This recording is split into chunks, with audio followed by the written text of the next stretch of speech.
Paneeli tulee mitään puolesta. Paneeli alkaa. Mun mielestä olisi hyvä, jos meni hyvä, että paneeli alkaa kuva ja taas. Miten se sillä lailla?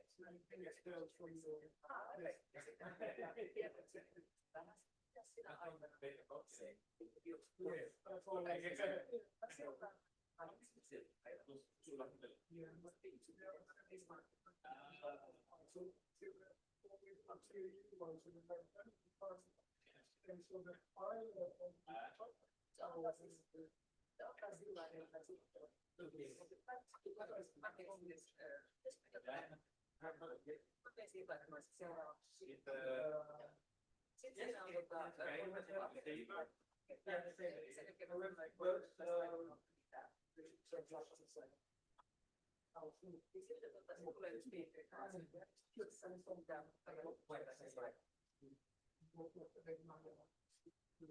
Help us with technical part.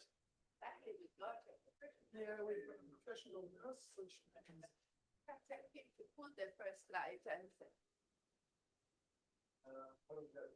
that's right. you like. So you have to gotta go. Yes, gotta go to the other side because the queues are slightly shorter. Okay, it should be shorter now because we are approaching the end. Yeah. I think so. We'll go to that. It's in a time of the episode.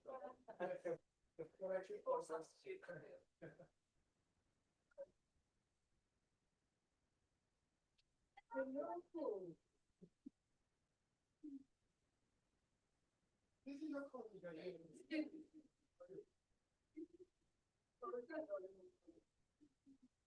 yes, and yes, oh, you cannot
imagine the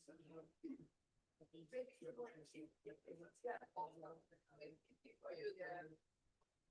So just say that because just meant to get cookie for you. And you are. That's all.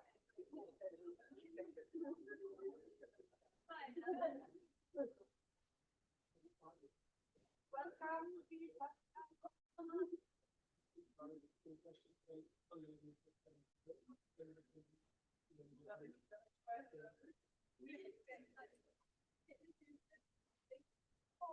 What would you say?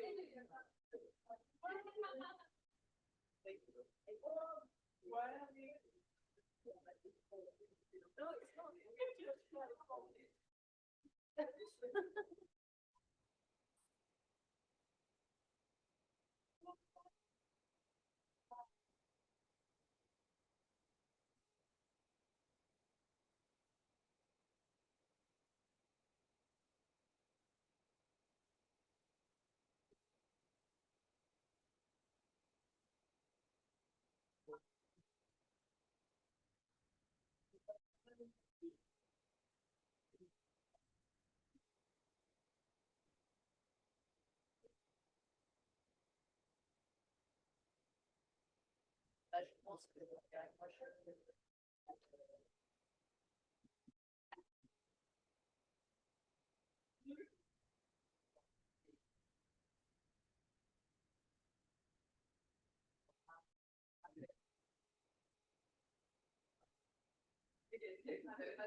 I know.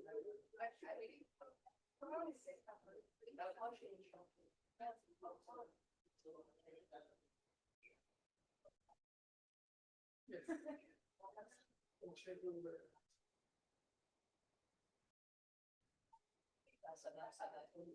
yes.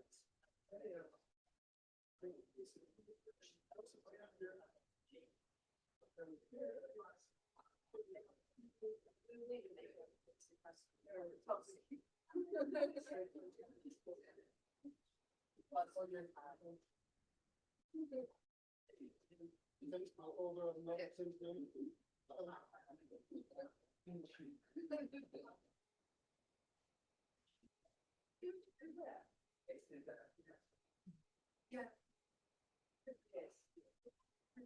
Many times. I've been in the company. I've been in the company. Okay. Okay. You're right. I'm the biggest. I know. I mean, yes. Yeah.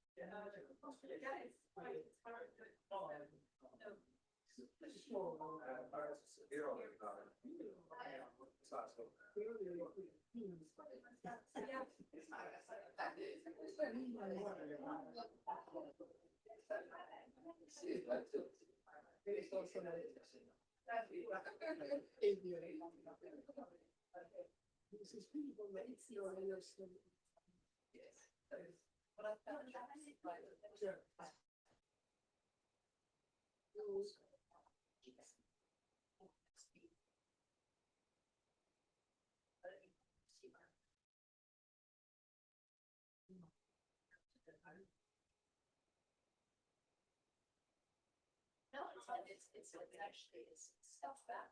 Yes. So.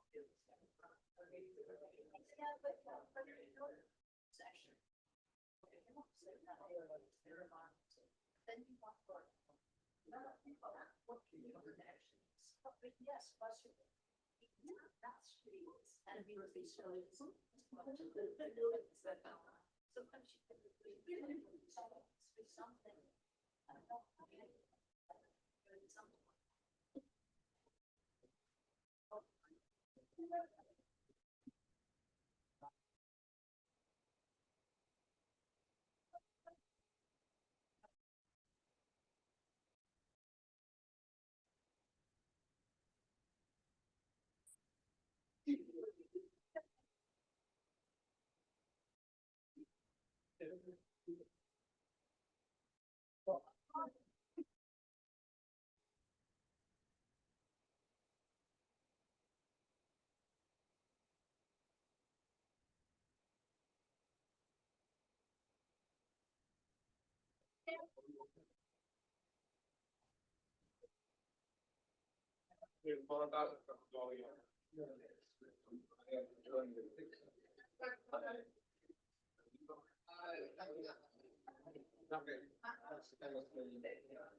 So we're still missing our first speaker, so unfortunately have to wait for a little while.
Okay, we're still trying to find our first speaker, so patience for a little while.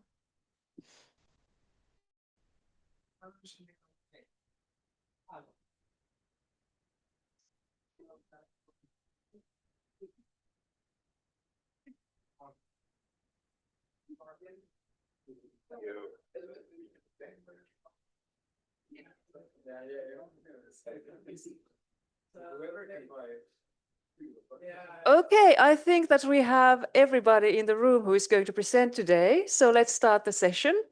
Welcome all. My name is Hannele Laine. I come from the Integrated Carbon Observation System, ICOS, which is a European research infrastructure for greenhouse gases, and I'll be moderating this session today. We know that the carbon removal certification framework is being implemented as a voluntary European scheme for carbon credits, and this itself is, of course, a very significant and important step. But for the CRCF to reach its full potential, it cannot develop in isolation. This is something that we also heard in the plenary talk this morning. Where appropriate, its data, methodologies and processes need to align with other European policy initiatives and also optimally with international reporting and crediting systems. And at the same time, something that we also heard in the plenary today, it's not only about carbon. It's about soil health, climate resilience, functioning food chains, and also farmer livelihoods. So all in all, a very complex picture that will require scientific robustness, political credibility, and practical solutions that will help the farmers on the ground. And this is something that we are trying to tackle today here with our session. So the agenda is the following. We will first hear a scene-setting intervention from a representative of the European Commission that many of you, I'm sure, know quite well. That will be then followed by a short scientific keynote presentation, and then we'll spend the bulk of this session with a panel discussion covering the broad themes that I just mentioned.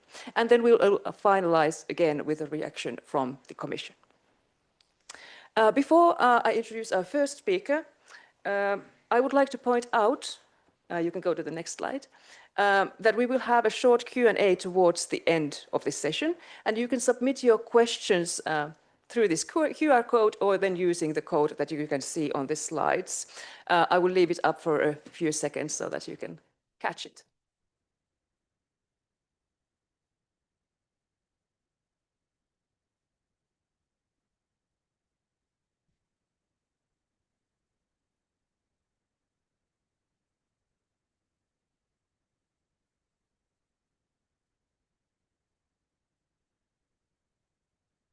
And now I think all the phones are down, so we can move on to the first presenter. So let us welcome to the stage Christian Holzleitner, who is the head of the unit responsible for land economy and carbon removals at the European Commission's Directorate General for Climate Action, and he will be setting the scene for us.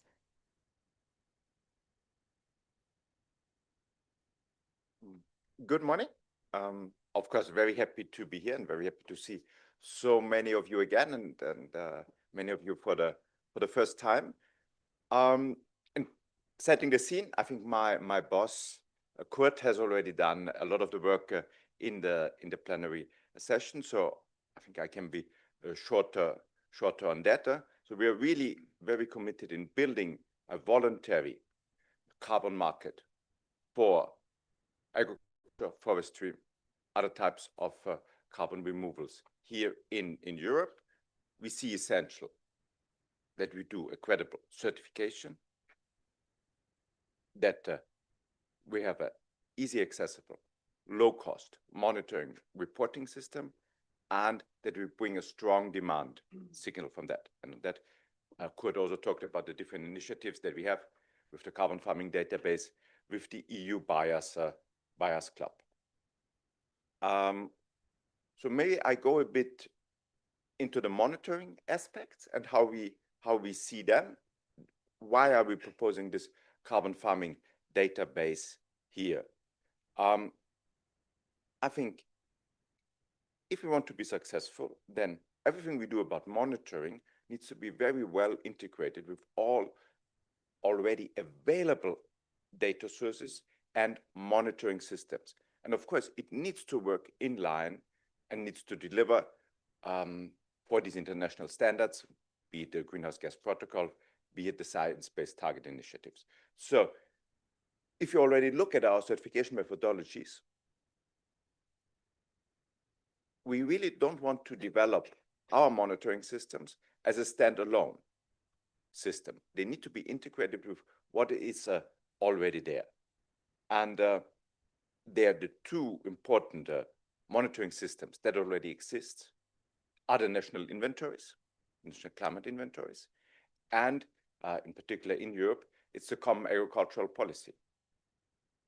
So if you look at our certification methodologies, and when we talk about the monitoring, we say, for example, we want to give preference for like soil carbon models that are already in the national inventories. Because where we need to go, and if we want to be successful, we need one or a harmonized soil carbon model. We cannot have, for the same piece of land, 10 different estimates. And we cannot have 10 different estimates at the level of CSCF and then at the national inventory level. So we need to get that together. And of course, by using one model there, we can reduce costs and everyone will understand it so much better. Another example that I can give is with the common agricultural policy, is we should use the same data. There's already so much data available. So there I'm very excited about a project that the Lithuanian paying agency is doing with live money. So they are working on a database that provides all the data that they have, including Earth observation, and makes that accessible for farmers that then want to join CSCF. So you use the already existing data. Again, I think a very good idea and concept. And then what we want to do with this carbon farming database, our idea is with our colleagues at the Joint Research Center, with the European Environment Agency, we want to provide a list of models, of tools, and say, okay, this can be used for that region, this can be used here, here, here, here. And also, if you look at what we're doing with our proposal for the certification methodologies for carbon farming, we already have these risk maps, both for soil carbon and for forests, forest fire risks, and so on, that our colleagues at the Joint Research Center have developed. And we provide them for free for everyone that wants to get certified under CSCF. So, and also on this approach, we want to work further. And of course, the long-term vision is, of course, that we get to one harmonized monitoring system that works for all these different purposes that we have, both at the national inventory level, but of course, then also for a voluntary carbon market. So, and in that respect, I'm looking forward to learn some new ideas now over the next hour. Thanks a lot.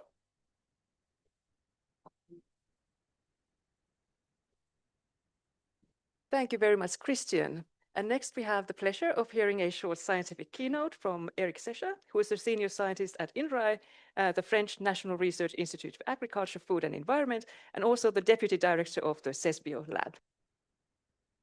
Good morning, everyone, and thank you very much for giving me the opportunity to give this talk. So just waiting for the slides to appear, I guess. Or should I press something? No, no, okay, it's on your side.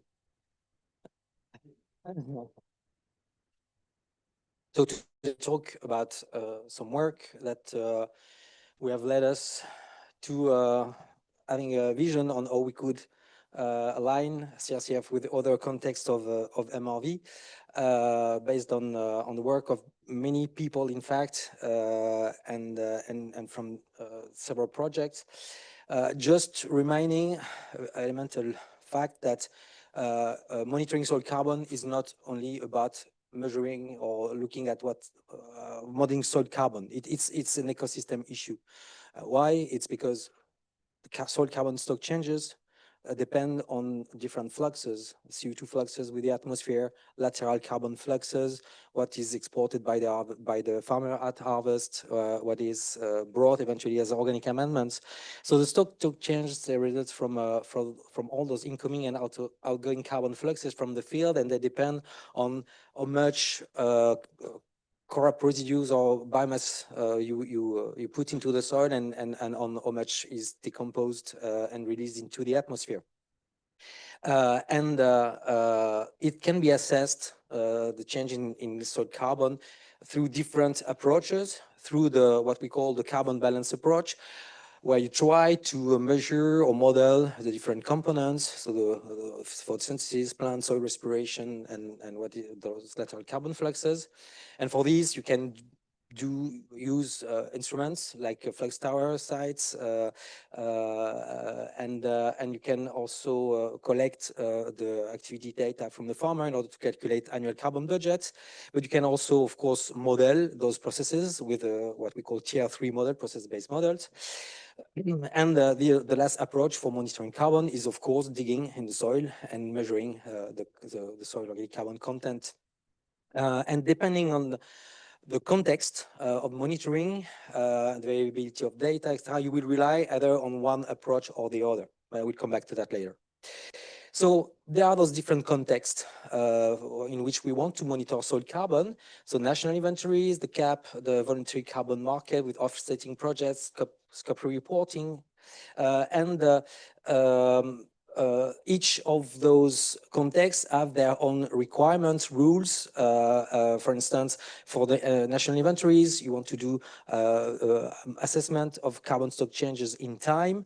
At the national scale, you can rely on different tier approaches, while for the CAP, you also want to do this assessment with time, but you have to be at field level, but at national scale, and you have to combine that with remote sensing approach that are already used for the crop monitoring, for the subsidies. Voluntary carbon market has a different approach because you refer to a baseline in order to calculate carbon stock changes. You have to be at field level, regional, sometimes regional scale. You have to use tier 3 approaches, and it's recommended to use Earth observation to quantify the biomass that goes into the soil.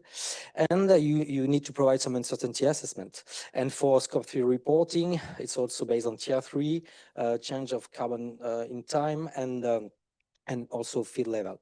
And in fact, if you are able to do tier 3 modeling at field scale, but over large areas, and if you are able to produce different simulations with different references in time or in reference to a scenario, then you are able to monitor the carbon stock changes for all those contexts with a similar approach. And that's what we are trying to develop. And this has been assessed, analyzed in the context of different projects for some of those contexts of monitoring, and for all of them through ORCASA and through the International Research Consortium Soil Carbon Futures that has analyzed those things, those frameworks, those methodologies at an international scale, not only EU. So in order to decide which method you have to implement, depending on your purpose of MRV, if it's NDCs, voluntary carbon market, etc., because there are differences in data availability, model availability in the area you're working with, we have developed a decision tree, which I will not describe now, of course, because it's too complex, with a branch for each context of application.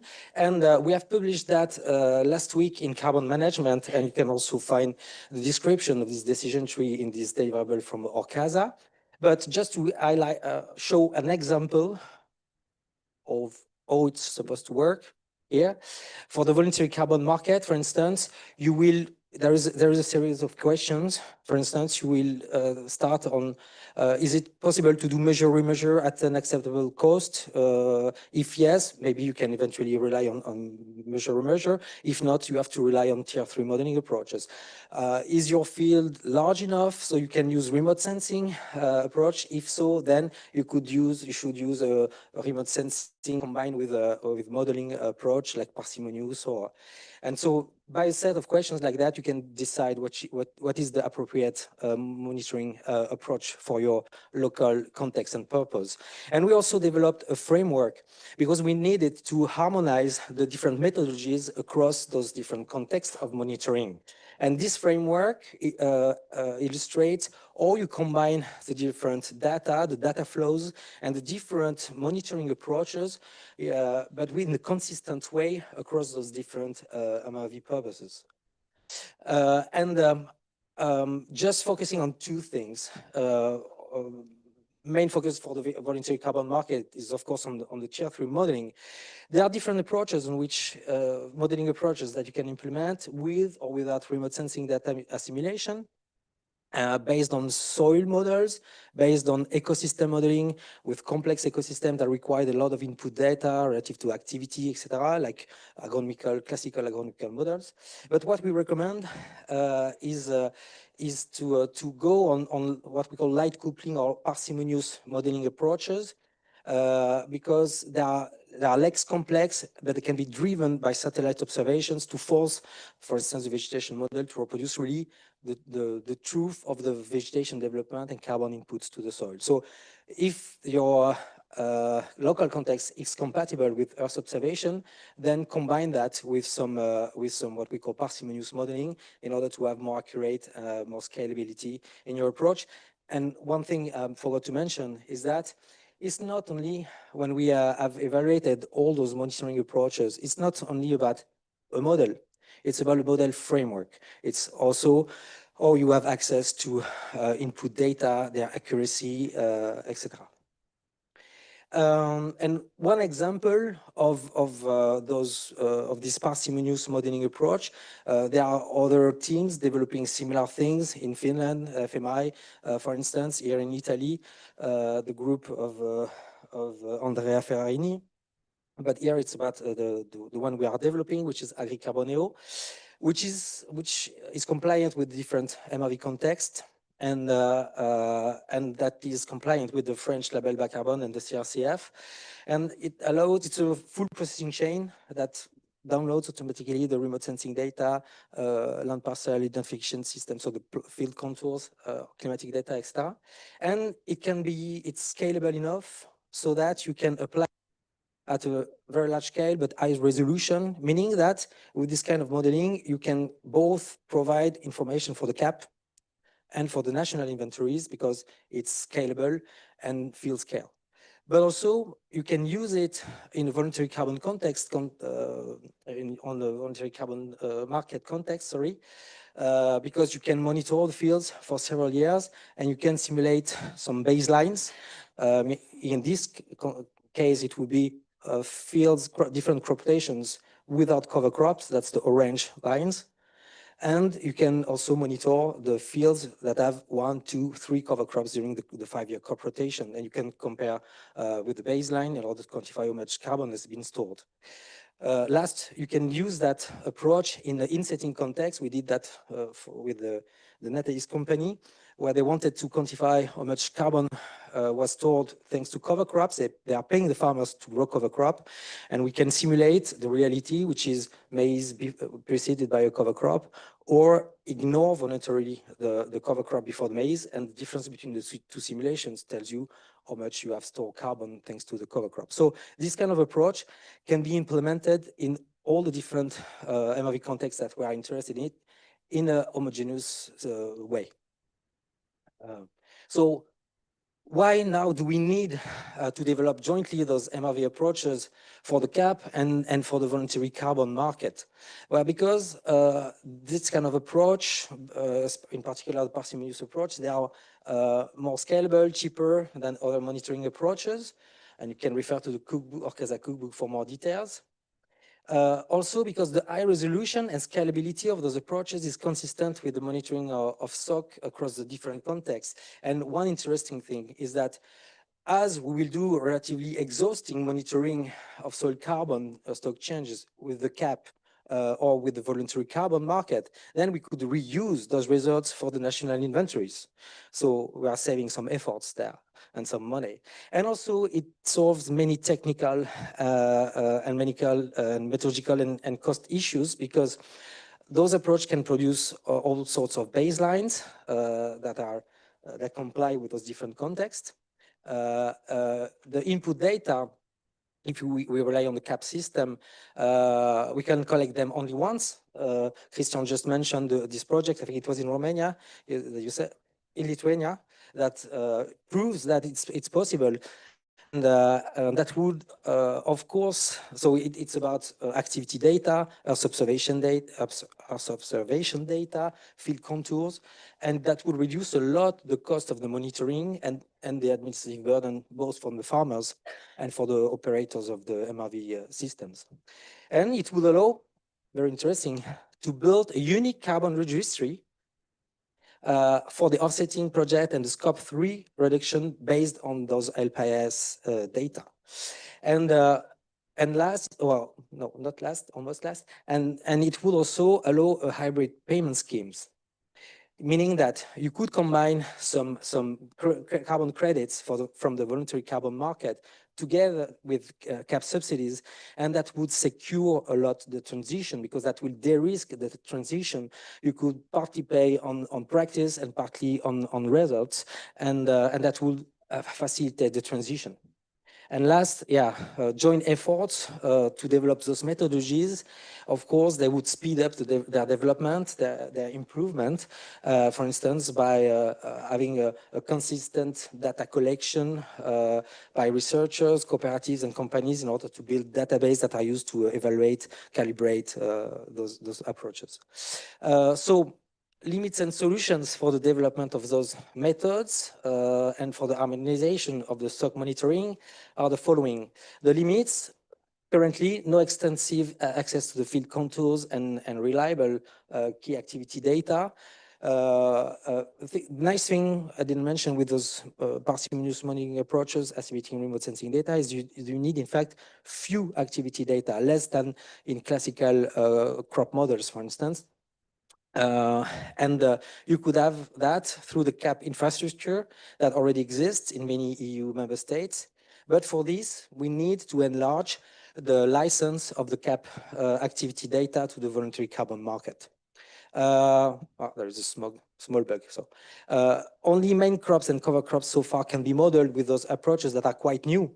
And that's why we have to speed up their development. And for now, if we want an operational system, when it's not possible to use those parsimonious approach, we could use soil-centered approach because they're already operational, so we can combine both of them. And the last problem is that there is a lack of in-situ data and observation networks with adequate protocols and representative of real-life conditions to develop those approaches. And so in order to solve that, we need some monitoring system that allow to evaluate the different components of the carbon budget, not only soil carbon, but also CO2 fluxes, biomass. And it has to be built on current observation networks, like soil monitoring networks, but we have to add data collection on activity and biomass at those networks. It's not done now, so they cannot be used to evaluate MRV tools. We can build on ICOS network. They measure all variables that we are interested in, and it is little adjustment of some of the protocols, so they are fully compliant with those parsimonious approaches. And last, we can rely on living lab or observatory networks, like the one they have in Finland, for instance, the Finnish Observation Network, or that's the one we have in France, near Toulouse. And I will skip this one. And so the key messages to conclude are that there is not a unique method for monitoring soil carbon, of course, but it's possible to monitor it across different MRV contexts with a harmonized approach, harmonized framework, sorry. And we recommend to combine modeling with remote sensing through the parsimonious modeling approach, whenever it's possible, or by using a soil-centered approach driven by satellite observation of the biomass. And for developing those approaches, we need consistent monitoring network adapted to this kind of tools field scales, real life conditions, and we need a joint development of those approaches between the voluntary carbon market and the cap, because it will represent many advantages, reducing reusing the existing cap data infrastructure. It will be cheaper for the monitoring, less burden, hybrid payment schemes would be possible, and it would allow a unique multi-context carbon registry, and the numbers produced for the cap and for the voluntary carbon market could be reused then for the national inventories. And that's it, thanks.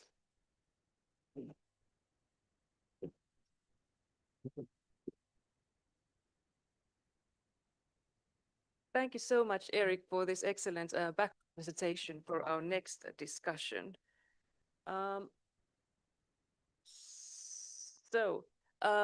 We are now going to continue with the panel discussion, and I'm going to introduce the 5 speakers that we have today. First, we have Suzanne Reinders, and she's from, please, you can come on the stage. She also comes from INRA, like Eric, where she acts as the head of the International Priority Program Soil and Climate, and she also leads the Soil Carbon International Research Consortium, Soil Carbon Futures, which I'm sure that we'll hear more about during this discussion. Next, we have Tjerk Terpstra, and I'm very sorry if I mispronounce your name. He's a policy coordinator at the DG Agri, working on the carbon farming and energy policies. Please, you can step on the stage. And he has long experience in agricultural policy, besides within the EU, also national level, both within and outside of Europe. Next, we have Hélène Lemaitre-Curie. She's the executive secretary at the International 4 per Meal Initiative. And she has extensive experience from national and regional to global levels, having worked, for example, in a ministry in France, as well as at the United Nations Food and Agriculture Organization. Then we have Elif Pinar-Polat. She comes from the Directorate of Climate Change from the Republic of Turkey, and she brings expertise on national policies to the panel through her involvement in key national climate plans and strategies, and also involved in the UNFCCC negotiations and organization of the next COP, I understood, also in Turkey later this year. And last but not least, we have Joost Kosinsten, and he comes from the emissierechten.nl in the Netherlands, where he works as a consulting attorney, and he has specialized in interlinkages between regulatory and voluntary carbon markets, as well as between offsetting and insetting of supply chains. I hope that I could do justice to your very extensive CVs here, trying to summarize them very briefly. Okay, warm welcome to all of you. Do we have the microphone, by the way? There we go. So we unfortunately have to share a microphone. You can give it to Tjerk, because I'm going to ask the same question to all of you, just to warm up your vocal cords. So now thinking about these 2 addresses that we had here today, and also perhaps the introduction or the opening ceremony, what is one key thing that you're taking away from those early addresses to this panel today? Maximum 2 sentences. That collecting once is very important. Thank you so much. I think there's an urgency to do things together, and that's why I think it is important to do things with partners internationally, and also with the different frameworks, be it NDCs, voluntary carbon market, insetting, and so on. Excellent, thank you. For me, those aspects were also very interesting, in particular the aspect on collaboration, but with the challenge of fostering a transition that is exponential and not just linear. That was highlighted, and for me it's a challenge to see how the different type of instruments we are going to discuss today are able to foster this exponential transition and adoption. Thank you. Thank you. For us, the main important things is the collaboration, consensus, and action. Now, in globally, time for implementation. Thank you. Thank you. Yeah, for me, the sentence will be the combination of all the values of healthy soils justify blended finance. Thank you so much. So we're looking forward to hearing about these topics further in this panel discussion. Then the first question goes to Suzanne. I'm sorry that you have to sort of pass on the microphone, but if you could. So we thought that we would start with data. So this brings a link to the previous presentation also, but it is one of the bases of the MRV system. Anyway, we need reliable data to have a trustworthy system. So in your view, how can we best organize the sharing of data needed to generate the indicators required to several carbon farming support frameworks? Well, thank you for the question. Well, I think that from what we heard from Christian and also from what Eric said, it is essential to reduce the fragmentation between the different schemes, reporting schemes, be it the CAP, the national initiatives, the private markets, because they all track the same physical carbon pool, the one in the soil. So the first thing is probably to establish an MRV core by shared definition, by a shared and minimum data set that is shared between the different actors.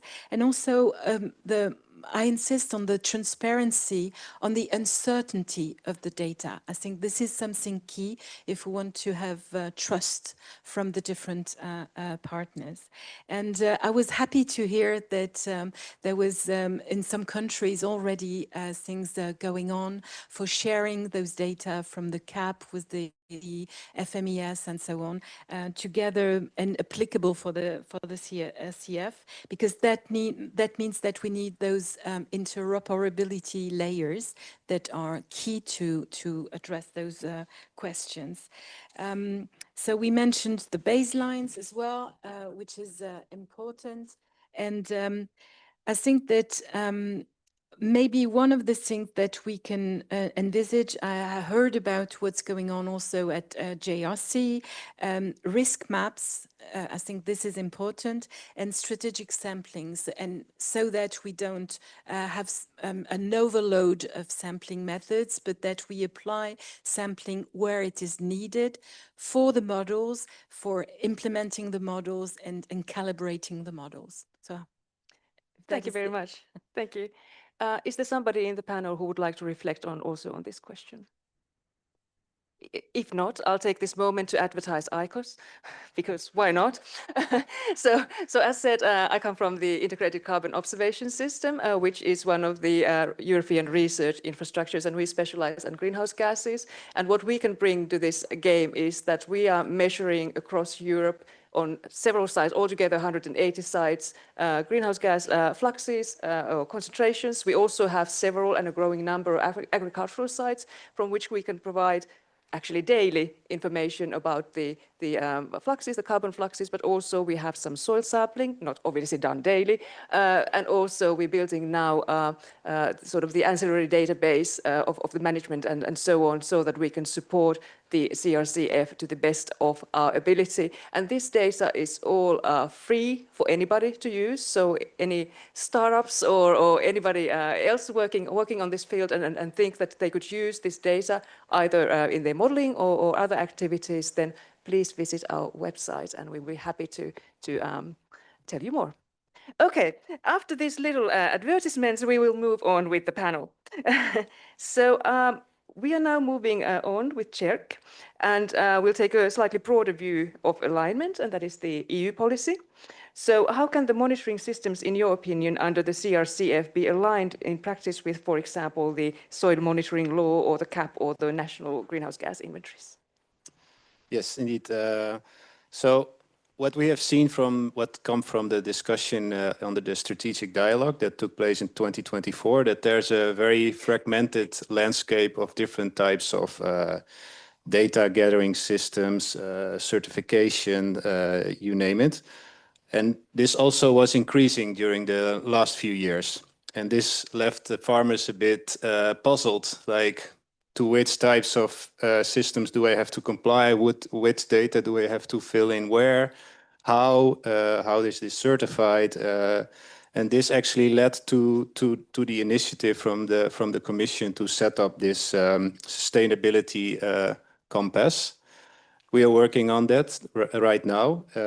This is not something new. It already builds on existing frameworks and certification systems, but we really would like to create a system. That's why I also said in the beginning that it's important to collect data once. That this system creates the opportunity for farmers, so the possibility to report everything once, and that it's in one system, and that this system can also serve as a a kind of proof that they are complying to what they have to do, and that they also get recognition for this. I have to say it won't be a compulsory system. It will be a voluntary system. It will be gradually deployed, but we are working on that right now, and I hope that will bring some clarity for the farmers and also will reduce their administrative burden and costs. And there's another work stream, and I don't know a lot about that, but that's also the European business wallets. But that's something for the future, and that can maybe link also to the sustainability compass. So this is something concretely that we're working on right now, and that can be a solution, hopefully. Yeah, excellent. Sounds very good. Again, does somebody want to reflect on that? I mean, do you see some risks if these systems stay fragmented beyond what has been discussed? For example, from the national policy viewpoint or from the agri-food chain viewpoint, or nobody's volunteering? All right. Well, that's fine.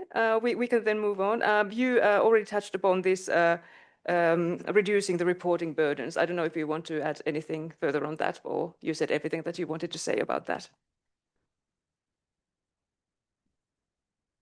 I mean, if we talk about CRCF specifically and reporting of data, emissions, removals, if it also has been already mentioned by our Director General in the morning, Elisabeth, that if I may speak on behalf of farmers, that it should be simple and at low cost, or else it will have a problem with the uptake of carbon farming. And what I learned also from several presentations already today, and also from you, Eric, that there's a lot of things going on. The science is there. I think the technique is also there to make this possible. And the JRC is working on it as well, and the European Environment Agency, what Christian just said. So I think this is very promising. Okay, very good. I hate to put you on the spot. If I may add course, something, I absolutely. think it is key to take into account that the farmers are at the heart of the system, and if we want them to change their practices and move on, we need to alleviate that red tape that they are facing for each of those systems. You know, they are. So many people are coming to see them, you know, companies and then people from different VCM frameworks saying, oh, you should do this, we can pay you for that. But then, you know, all the data are on, if the data are not shared, and if they have to give up always new things, new figures, they just get fed up. If we want them to move, we need to help them reduce that burden. Absolutely, make it as easy as possible. Yeah, absolutely. Yes, indeed. We all would like our farmers to do something better, interventions. So they need support for that. But they also need to monitor it then and prove it that they did it. So that's double, and that's a lot. So we need to find more actors interested in the activities. That is the agri-food chain. They want to reduce the scope 3 emissions. So they need something. Countries want removals in their soils. They want something. And there's maybe also interested parties in nature. They would like to invest in region as nature ecosystems. So you then combine various actors interested in moving the farmer, and then they all could work together financing the monitoring. And one of my earliest tasks I did for the Commission via Partners for Innovation was look what our current voluntary carbon market program is doing. What can we learn from them on permanence, on monitoring, on baselines? And what do we need at least in Europe to make farmers move, make them act? And we were not looking for something perfect, but at least as much as possible to get things going. And I think we heard his presentation. We have so much data and there's so many purposes. So let's bring it together. And the specialty, maybe I'll say a little bit about the typical voluntary carbon market compared to a Paris Agreement is that this is not just a carbon credit mechanism. It's a mechanism in the middle of a whole climate policy framework in the EU. Governments want it, companies want it, citizens want it, food. And there are also a lot of policies supporting the work. There's RED 3 defining what's biomass sustainably. ETS is regulating the power.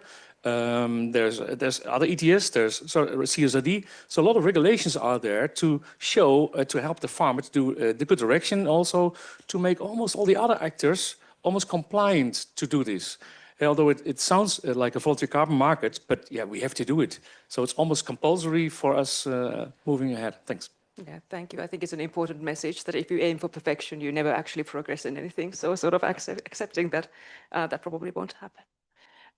Moving on to Elif.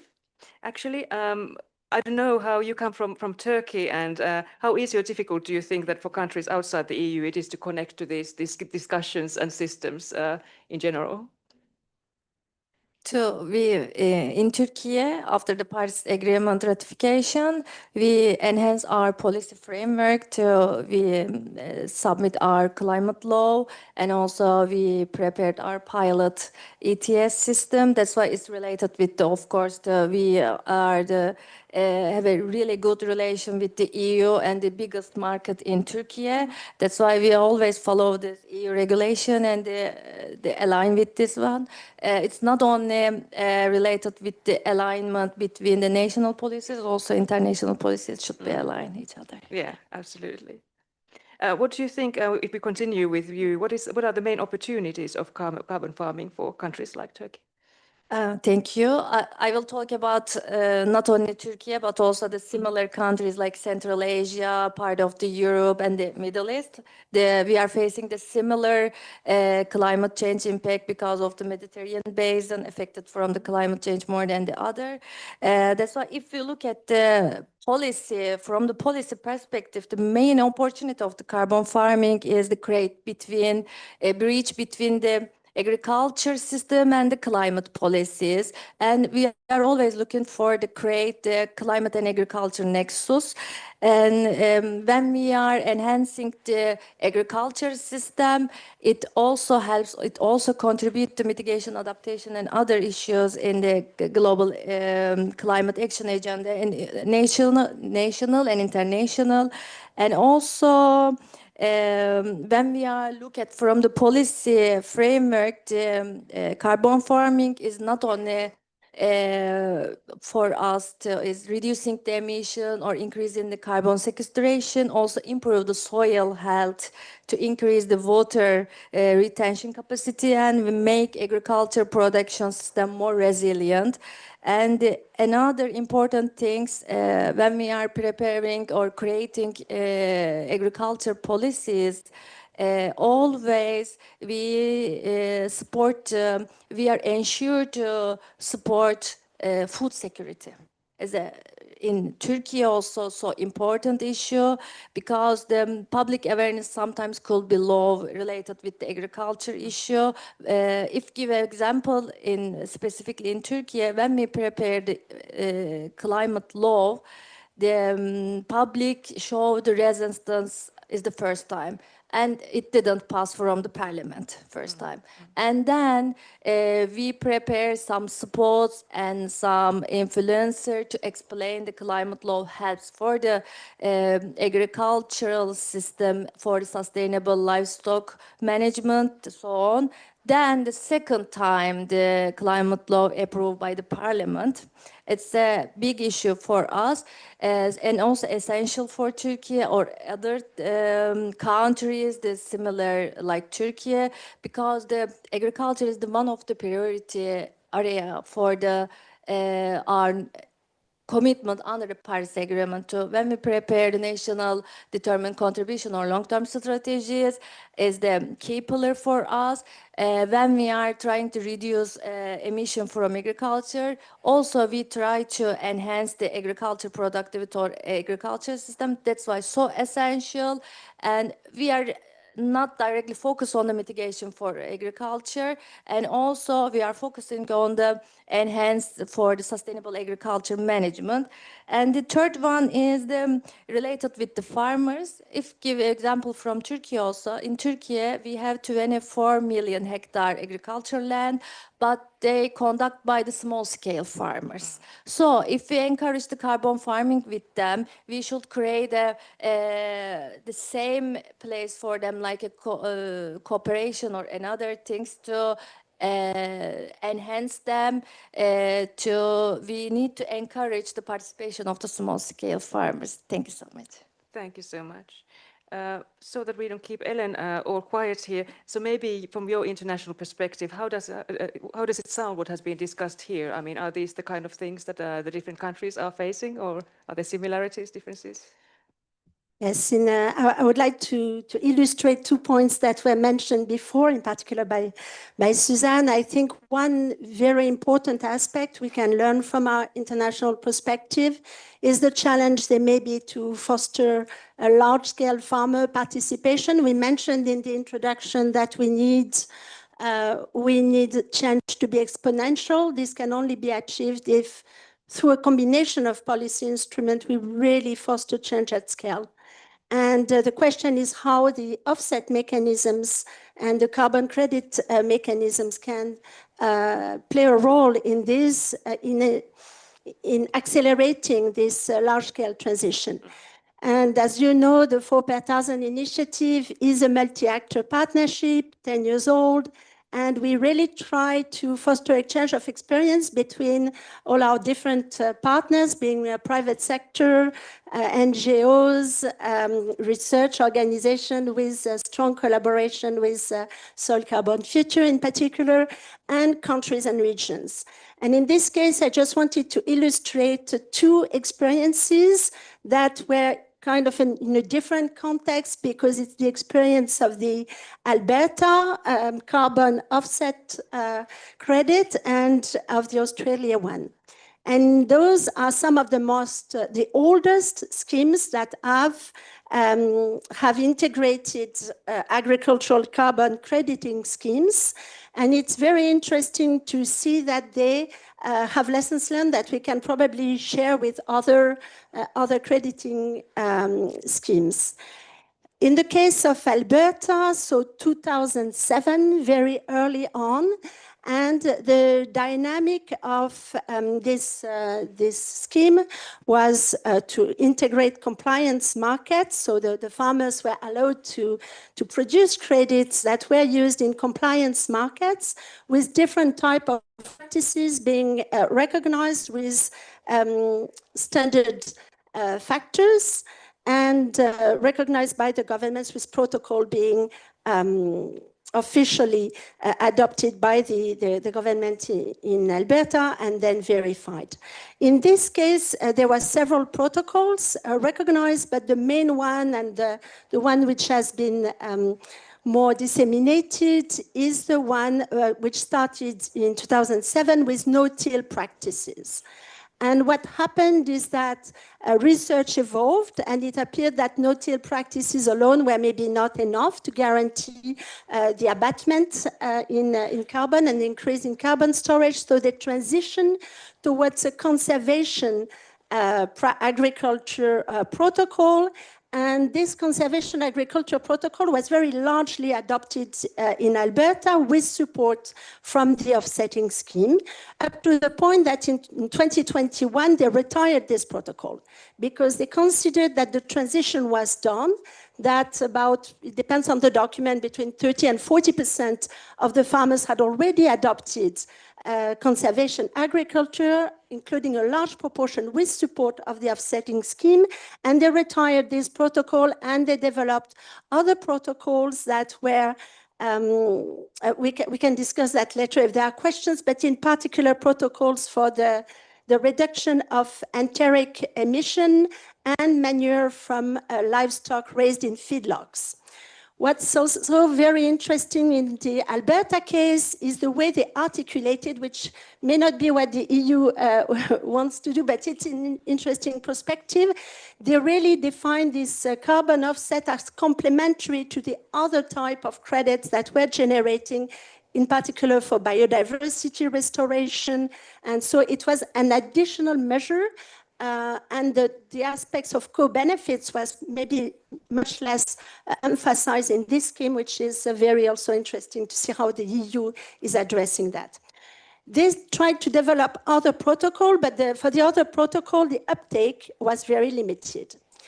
In the case of Australia, they also started with the carbon offset in compliance mechanism, but very quickly, because the national policy changed, they also opened this carbon credit into voluntary carbon markets and even developed a market that farmers could sell to the government carbon credit through carbon abatement contracts at a fixed price for a long duration.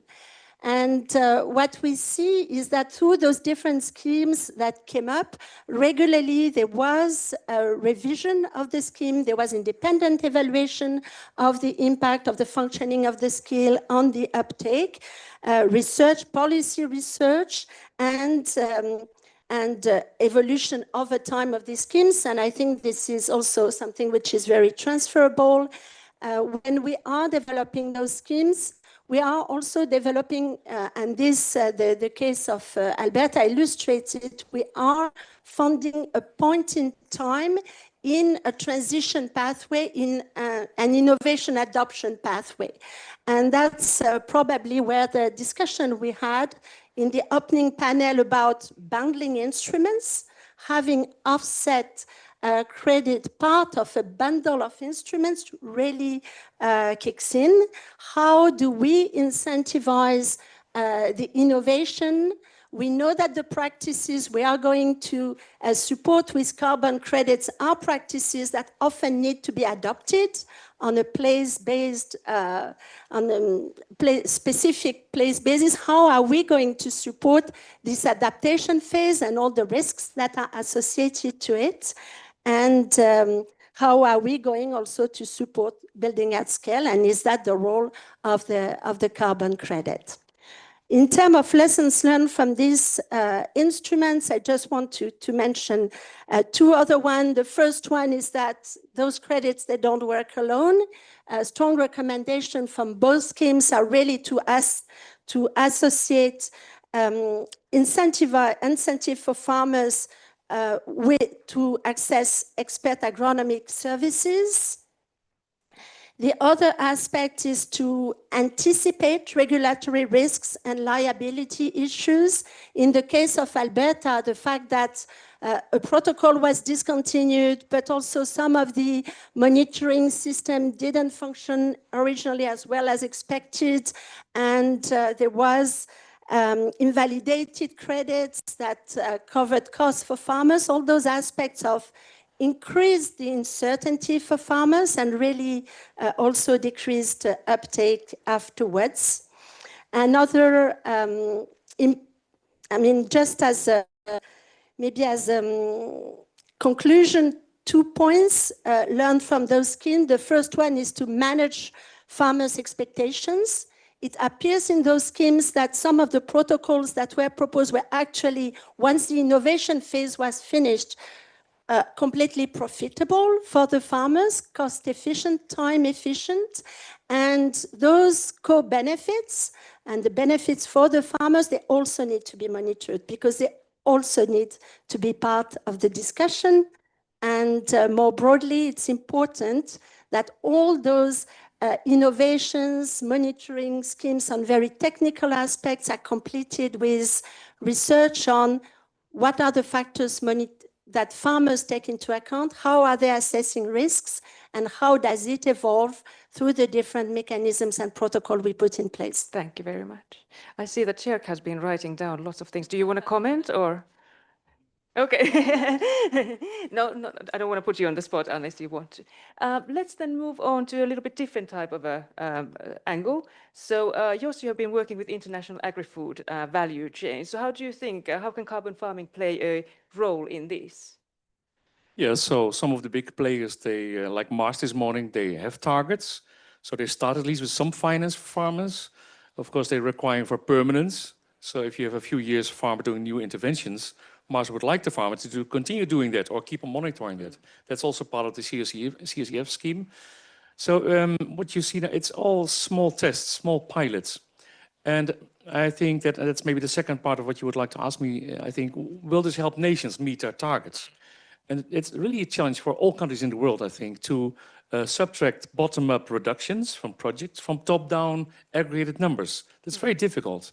It's not easy done. And that's why there's at the moment, through CSRD and CSEF, the focus on, how you call it, how do you call it, 1 and 2. Not tier 1, but the other one. No, not scope. God. Okay. Now the focus is on have real numbers on the ground. You need to have samples, etc., etc. How you call it? Number 1 project. How's it called? Primary data. Exactly. Thank you. Coffee. The focus at the moment, we need primary data. Companies want that. And that's difficult because that means a farmer first need to have a real baseline to show the real intervention. That makes sense. But I think in the future, we should not rely only on primary data. It's not doable. So that's why we're looking for the CSEF for as much as possible standardized baselines and to have models. You showed a lot. And in the end of your work is a registry. Everything needs to be in there for everybody available. And it should be aggregated numbers in the end. If you look, for example, on forestry in the Netherlands, we don't measure all trees, we measure some, but we have statistics. So I think statistics is the best way to help countries meet their targets. With good knowledge, of course, you need to have an idea how to get the numbers of soils. But the work what we will do now the first 3 years on primary data is very important, but relax, it will be more easier in the future. But we need it for now. That's why now we will work with the Buyers Club that will help to create these new investments. And maybe in the future, 5 years, it may be part of a compliance market. Although I may say a little bit about it. But in Alberta, indeed, the farmers were embedded with the compliance mechanism with the industries. Of course, I'm always very much in favor of compliance markets. But would we really want to see a link between carbon farming and ETS, industry and energy? Maybe not. It's very important that we get the compliance and mandate compliance also for retailers, supermarkets, the whole agri-food chain. We also need to have reduction targets there. We need to make them responsible for decarbonizing that scope. But that can also become a compliance market. We were sometimes thinking about ETS3, maybe in the agri-food chain, maybe for fertilizers companies. So we need to find a way to get compliance there. It will look different. But what we're doing now is almost compliance because we need it anyway. So that's maybe hopeful for the future. We need to have a lot of primary work now, project per project, but we need that to have a more easier job later. Well, thank you very much. I think we're unfortunately running out of time, but I do want to give Suzanne a chance to comment. So she comes from an international scientific organization, Soil Carbon Futures. So how do you think that such organizations can help shed light on the political and legal issues in Europe, while at the same time also supporting other countries by sharing international experiences? Okay, so I'll be very short. What we have built in Soil Carbon Future is thanks of the European Commission and two coordination and support actions, CIRCASA and ORCASA. What we have done within and what we are aiming at within that international group is to bring scientific expertise. So we are kind of the research arm of an initiative such as the 4 per mil one. What we have done already is inform also the Commission of the experiences in Australia and what's going on in the US, for instance. When it comes to modeling, one of the outcomes of a policy workshop we held in Brussels was the fact that in the US, it's more voluntary carbon markets than markets driven by the state. And the way they measure is modeling, but also multi-model ensemble. So this is something also we need to work with. So that's one of the examples. Our colleagues, our ambassador in Australia, they are working with their government to develop the scheme in Australia, but they're trying to apply it also to other countries like the Pacific Islands. And if I may stop, I think that I've just talked with Christian this morning about the visit that we are having by Brazilian partners. We held a big conference in Rio with more than 350 participants. And at that occasion, a lot of Brazilian partners are eager to learn from what we are doing here in Europe. And we're working with Fundación Vargas, where a lawyer there is working with the Ministry of Agriculture to put in place such a certification framework. So we are eager to collaborate with them and speed up the things. We were saying that we need to speed up the things, so we need to share information, share science as much as we can. And if I may just add just one word, we have put in place a knowledge platform called Impact for Soil. It has a lot of visitors already, and we are aiming later on, to develop more a module on monitoring, reporting, and verification. But there is, at least at the moment, a lot on the practices that are available all over the world, and also the networks. Thank you. Thank you so much. Now I want to make sure, because we combined some of the questions, did you get to say everything that you wanted to say? If I can just Briefly, mention three briefly, ongoing yes. initiatives. Yes, we think there is a lot of expectation to learn also from what the EU is doing. And I just want to mention three ongoing initiatives that the 4 is part of. In particular, plans to accelerate solutions, which were launched at COP30.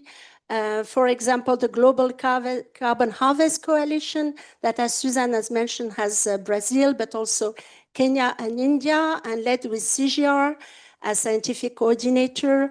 The RAIS, Resilient Agriculture Investment for Net Zero Land Degradation, that is also strategically advocating for public and private investment in climate resilience agriculture and restoration in degraded land. And in this regard, I think it is important to speak about the climate COP, but it's also important to see that the COP on desertification, with its objective of getting to the zero net land degradation, is very interested in this financial mechanism and on carbon crediting as in particular at what the EU is doing in terms of restoring credibility about the schemes and restoring confidence in this scheme, integrity, that Can we maybe a little bit summarize? I mean, okay, thank you so much. So I think we can really collectively support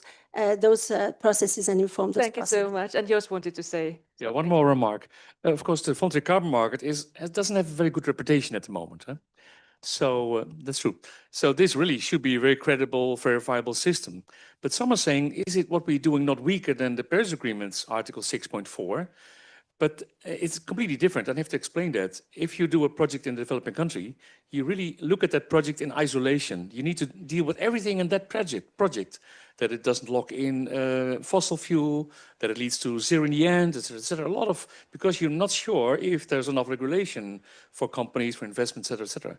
But in the EU, as I said earlier, there's so much framework around it that protects and that gives a wider view on the region, on energy. So there's so much more. So we can do with lesser specific project-based rules because we have much more. So it's good to realize that. And also the purpose of the voluntary carbon market in Europe is very interesting. It is meant to help countries meet their target. Something completely different. A voluntary carbon market was something when you fly, you offset. Now we really want to use the voluntary carbon market to help countries meet targets. So that makes it very special. That's why we have to move cautious, but very transparent. But action is much more important, and in general it's about our food. You know, it's very important. Why should we not use the carbon market for that? So maybe that action helps us to feel more relaxed on what we're developing here in Europe with the CLCF. Hopefully, thanks. Thank you very much for this interesting addition. Then I don't know if Emmanuel, you have been following the questions, or I can just ask them directly from there. There is a winner. Okay, so let's move on to the questions. I can read them aloud, and whoever wants to answer can put up their hand. And also, Eric and Christian, if you want to contribute, feel free. So the first one is, can EU or nations publish in standardized structure already available farms data, in brackets, boundaries, fertilization, cover crops, tillage? Who would want to take this one?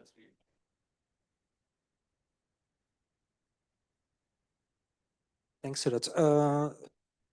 Some countries already do actually publish, or I don't know if they publish, but at least I know that they collect in standardized and structural way those boundaries and activity data that have an impact. Ireland, for instance, Netherlands, Spain. So yeah, so it means that the infrastructure exists. Some country already. So there is no technical problem about doing it. It's really about a political will. Yes, Susanne, yeah. Susanne, you can add. Yeah, I just want to add the example of Ireland. They have something that is nationally determined. They have databases. They're working with their farmers, and they have tackled the climate change issue quite a very long time ago by putting in place some national programs. And so they are doing it. Excellent. Thank you very much. Then the next question, if all data is free and open, who do you suggest would pay for the data generation, and how do you allocate the benefits? Well, in terms of ICOS, that produces free and open data, it is our member countries. So the European countries have decided that they want to come together. It's important that we have this common greenhouse gas sort of measurement infrastructure, and they are paying annual membership fees because they think that this is so important to provide the standardized open data. But when it comes to the other data, does somebody else have any suggestions or millions of euros that you want to get, dig out of your own pocket? Well, I mean, the main issue is really about activity data. And in fact, it's not only about collecting, actually, because we heard that there are already some countries that are doing it. The real issue for the CRCF or for accurate monitoring is actually to have reliable activity data. It means that once we have collected the data, you need someone, an expert, to analyze the data, the activity data, to make sure that they are consistent, reliable, that they make sense, and that's the difficult part. And for now, no one is really doing that apart from MRV operators, but it's super costly, and that's why it's really a challenge to reduce as much as possible the need for those activity data. That's why some of the methodological choices that we have to do in terms of which monitoring approach we have to implement for the CAP, for the voluntary carbon market, are essential. The ones that we are promoting, I mean, when we say we, it's different projects in Europe, are, as they are relying on Earth observation, they are very little data demanding in terms of activity data. And that reduces also the uncertainty on the final calculations of the carbon soil change. So at least, so in fact, the challenge is not really on who is doing, is on both on who is doing it, but also how to do it, and choosing really the adequate data that we have to collect to reduce the burden for the farmers and to reduce the cost of the whole monitoring approach. Absolutely. Thank you so much. I think that we have time for at least one more question. So how will the Commission and/or the CRCF take into account data and modeling discrepancies between the member states? Can a single model or standard be created? Chair or Christian, do you want to take this one? I think we also need sector organizations, like a dairy sector is helping with the numbers. Oh, sorry. I think we need to ask help for sectoral data collectors, like the dairy industry is helping all farmers to have comparable data. So member states will differ, that's true. But on soil, we don't need it. It mustn't be very different. We have Earth observation measurements. So slowly we will get comparable data, I think, and even on the permanence and on the buffers that can be coordinated. So I don't think there on carbon farming, there's not a member state risk, I think. Also, some member states are more advanced. In the Netherlands, we've done a lot of work, years, with the carbon content of the soil because of derogation, and we use the ROD-C. So there's a lot some member states have, some don't, like Brazil doesn't have that yet. So, but how we can get the expertise of one country to another, I'm not so sure how we can do that. You can maybe fill that in? Oh, sorry. Do you, Cristiano Cerpo, do you want to comment? You don't need to, but if you...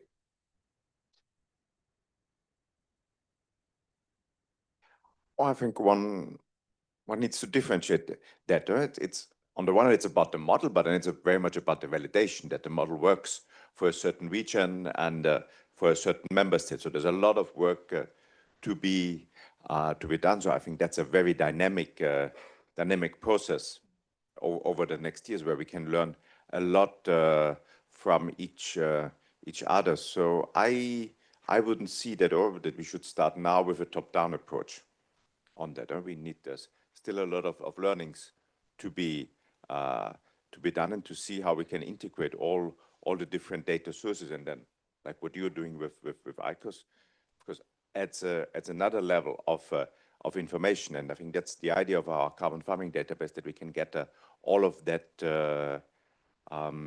together.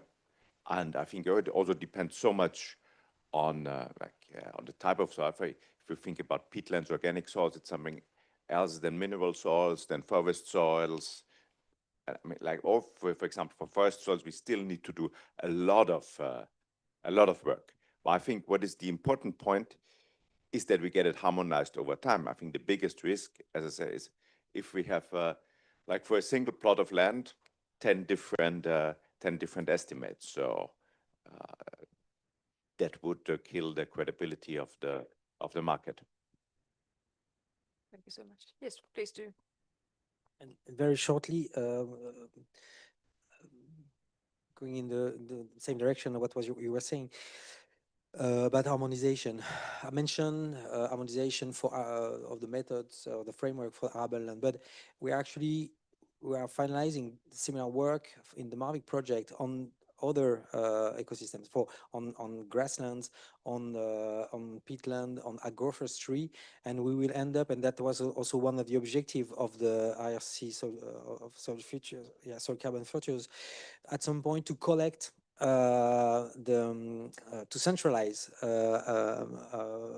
harmonized frameworks and decision trees, so that we internationally agreed upon the way of doing things, and so that we even across ecosystems, we have a more harmonized approach for monitoring soil carbon, but also greenhouse gas emissions.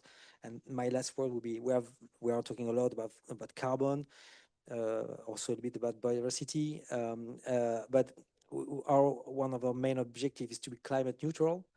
And for this, we have to account also for other greenhouse gases. Of course, we're all aware of that, but there is an elephant in the room that we are not talking a lot about. And of course, I have to say it, is that there are all the processes that will, because of the changes in carbon farming practices, that will impact climate, like surface albedo. And there are more and more papers now coming out. I'm very happy of that, because I've been pushing that for a long time, that it is as important to account for in terms of climate mitigation than carbon storage or greenhouse gases reduction.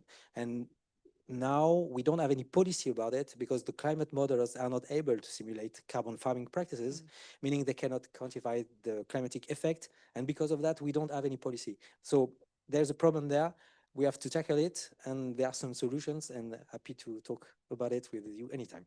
Well, I'm very happy that you ended with that there are solutions, so that always brings confidence. Hey, I thank all the panelists. Let's give them a round of applause. And you can... and then I would like to invite Christian back on the stage to give his reflections on this session.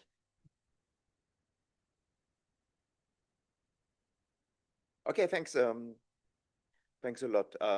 I'll start with Eric. I very much agree on how you presented it, and maybe I want to emphasize that point, because this has been very much on our mind when we were developing the methodology, that we are open to different types of monitoring. And I think in particular to find the right balance between soil sampling and what we can do with models will be super important also to drive down the monitoring costs. So, and I think we should really work further on that. And like what we want with CSF, we want to create a space for innovation. I mean, it's not that we can now already say there's this single one model that has to be used by everyone. This would just create a bottleneck. And also, if you read our proposal on CSF, we put a lot of emphasis on knowledge sharing. So what I really want over the next 4 or 5 years is that we learn together. And I'm very encouraged when I talk to certification schemes, to operators and so on, that this resonates very well. And I think what we, as a commission, what we can do, and I think where we are good at, is at harmonization. We are not innovators or whatever. What we can do is we look what is there and can then harmonize and create a good framework. And also a very big yes to what you said is on the combination between CAP funding and what the private market, what the voluntary carbon market can do. We also discussed it in the opening session, and I just want to emphasize, also together with Jack and the colleagues in DG Agri, we spent a lot of time in how can we get these additionality rules under the CSF regulation, right? I'm a big advocate of public-private funding. We need both. Some of the things that we ask for, like rewetting of peatlands, this is a big change in land use, and this doesn't come cheap. And that's very clear. So we need the funding of both. So, and this is why, and we apply the state aid rules. Europe has a law. Also, coming back to your point, because in particular, when what we are doing with standardized baselines and so on, we are a lot of criticized. And of course, if you come from an Article 6 world, where you look at a single project, our rules will not work. But we are in Europe. We have the best competition law enforcement agency globally, so we can rely on them. So we can rely on the state aid rules. So, and therefore, we can have those mix of public-private funding that we need, that both the support from the CEP, but not only from the CEP, also from other state aid measures. Several member states put beyond the CEP also a lot of public money into restoration, into other land measures, and that should really work with the private money. Public money is scarce, so we should use it in such a way that we leverage as much as possible the private incentives. Maybe last point also about ICOS, the carbon farming database. Yes, and this is what we want to welcome, is to bring all these different information sources together. But then it's of course also for the individual operator, the individual certification scheme. How do I combine that information? But we want to be very open on that, and I also see Susanne now from the European Environment Agency, who's heading the team there, who's working very closely with us in the same way as at the Joint Research Center at developing this carbon farming database. And I think we can do a lot there to provide that information, but also the space, as I said, to learn from each other. And I think it's also sometimes learning the same language between different communities, or because we have the carbon market communities, we have the insetting community, we have the national inventory community, and they could all use the same data. And we need to get that together, and that there's a lot of synergies. So very happy about that session and all the work you put in here. Thanks a lot.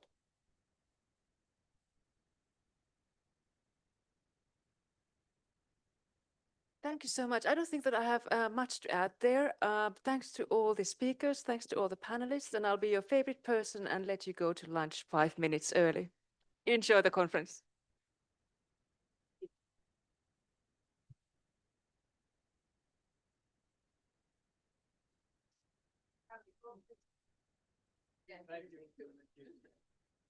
So much more comfortable. So much. Thanks.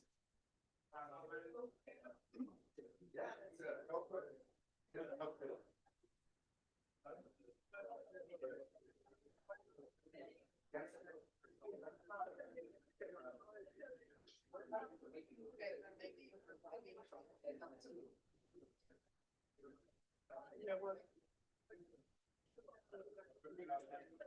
I have some short one. Do you know maybe how certification schemes applies for the European?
maybe what their sales.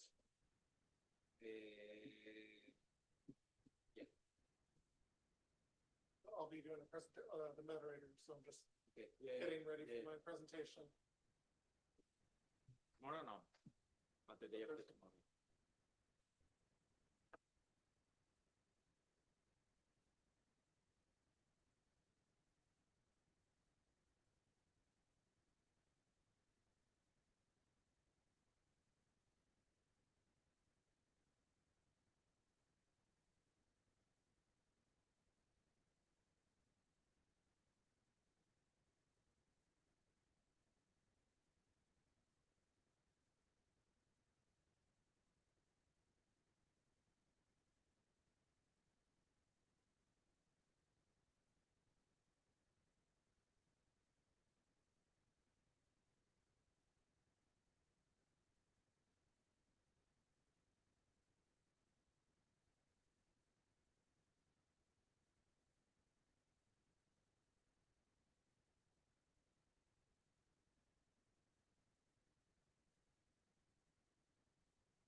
Dear summit attendees, this is important announcement.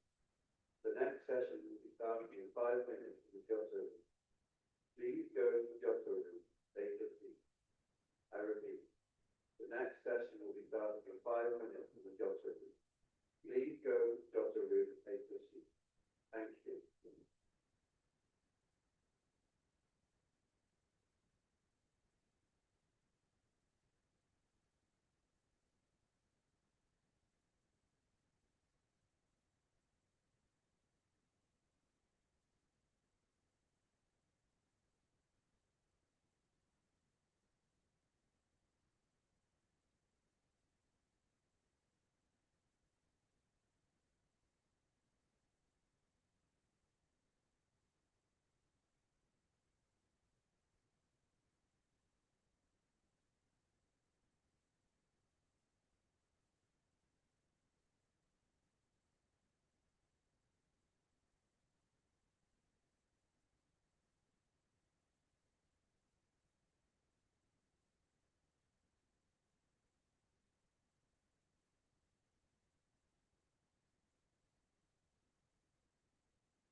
Are you a technician or? Yeah.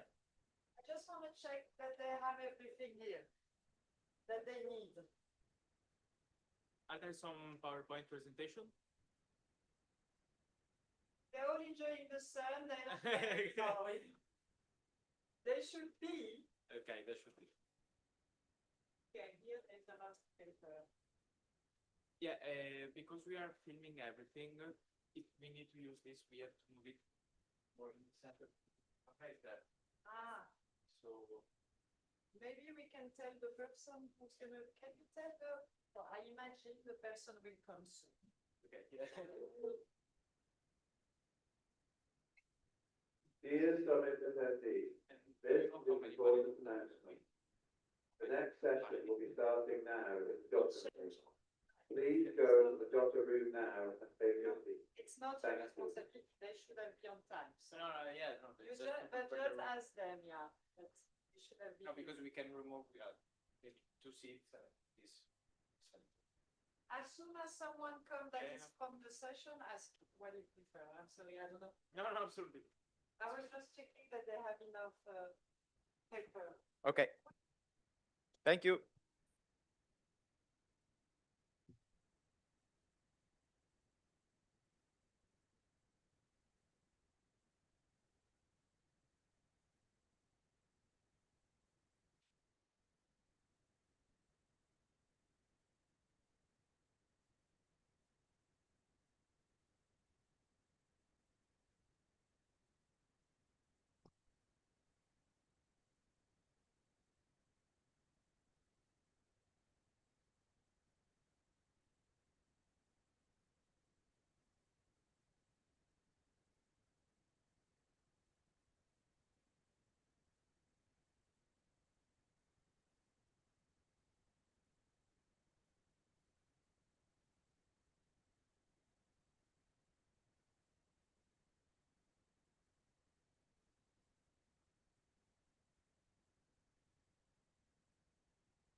The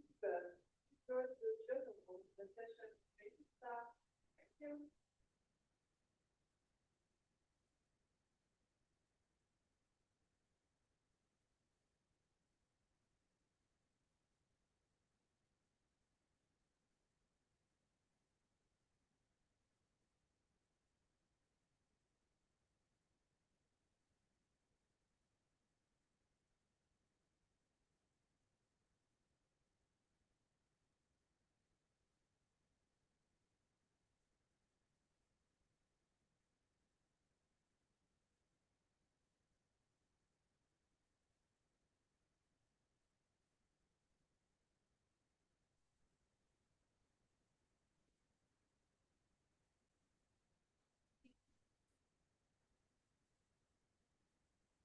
I can check.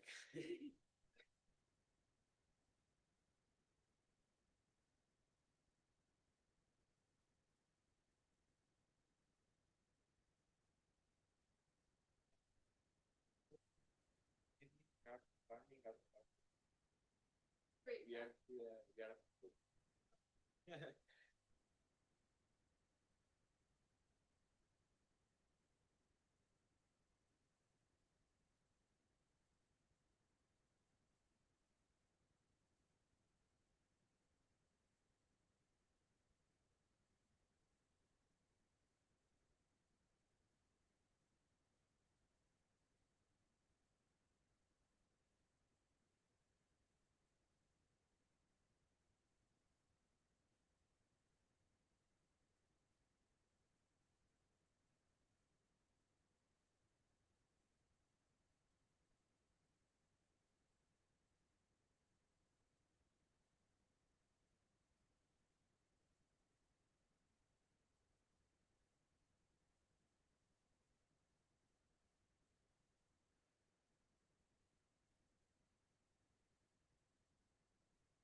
Session here. Yeah, there's. I was wondering if you were just like, wasn't like. Yeah, that's not until like 4. Yeah, so the next session is in the Johnston. There's not a session here now. No. Yes. So the next, you have a copy of it? Thank you for it. No worries. So you see what I mean? Okay. Do you get to chill for a few hours, no? Yeah. But we have to still stream. Stream is on. Stream is on. I've written a message in the chat saying we're back at 4:15. Okay, sorry. No worries, dude. Because everyone was in a hurry because we had to come back at the. Ah, at 6, you know. okay. And also I was thinking, okay, maybe also I need to go back. No. Okay. You get to relax. Thank you.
No, there's nothing now.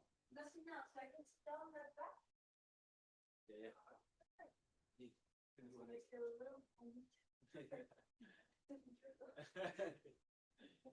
All right, see you later.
c'è, è un capolavoro adesso.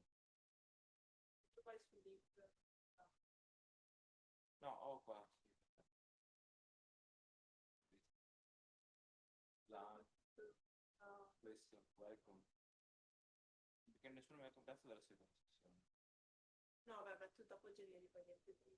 Che sta? Poi. Magari c'è.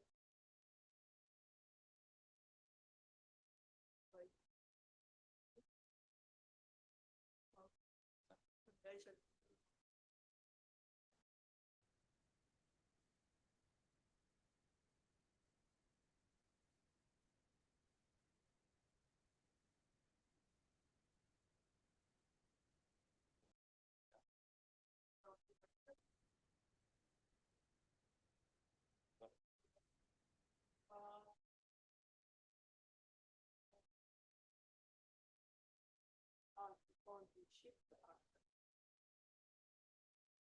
Alt, Ctrl, Shift, H. No, alt. è la zona tagliata. Ok. No, come cazzo tu sei, c'è.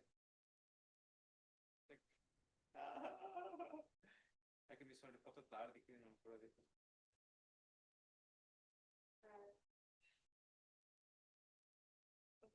Cioè, nel senso. Io vorrei scaricare il video. È Ce che l'hai?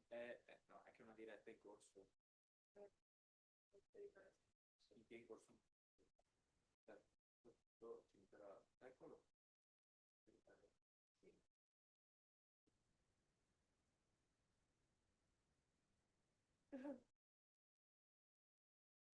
Perché quanto dura? È una giornata. Io quello volevo scaricare adesso, almeno metà giornata ed è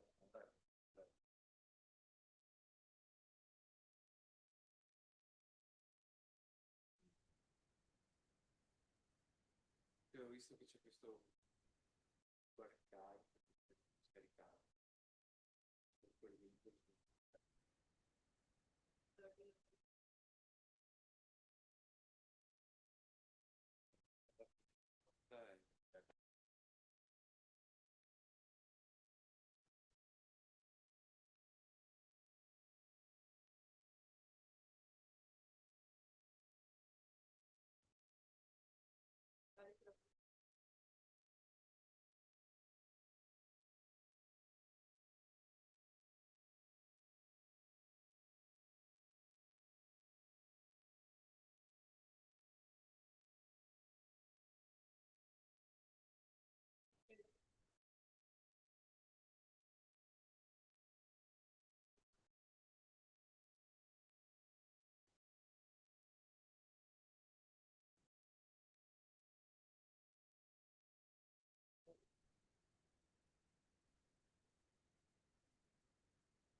Devi fare qualcosa. Devi fare qualcosa. Sì, vabbè.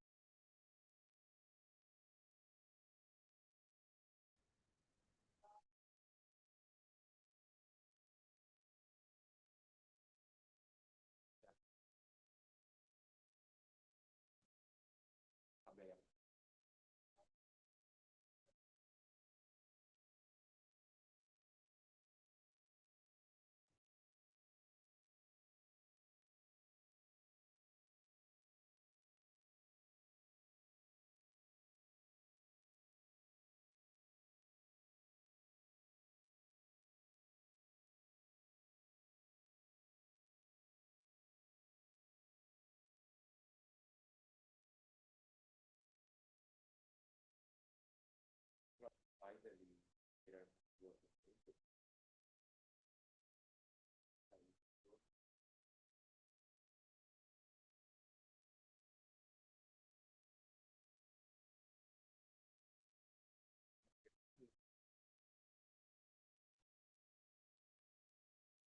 No, è che mi sono rifatto quando era finito, apro e leggo tutti che scrivono red finita.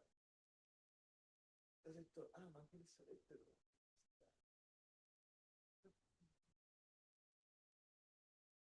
Vabbè, qualcuno dice però aspetta, cioè, prendiamo tutta. Allora, tu fai quello che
Beh, c'era scritto. Sì, allora diciamo che per me quelle cose dove fanno il turismo, perché serve, ovviamente Qui c'era anche Samantha quando aveva ricordato, quando l'ha detto. Penso anch'io che penso.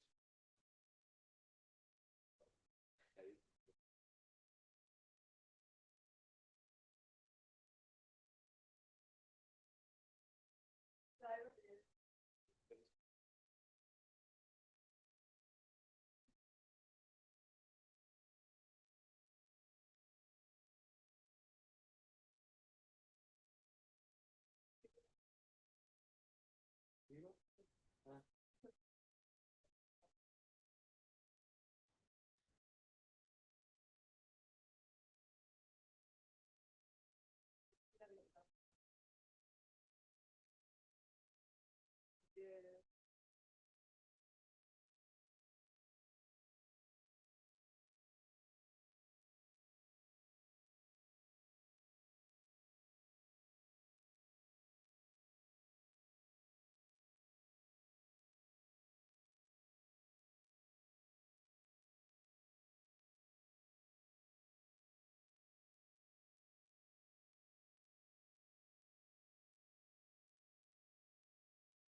Mi sono accorto che non ho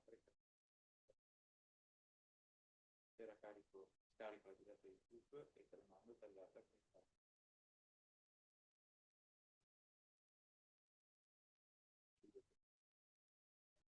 Posso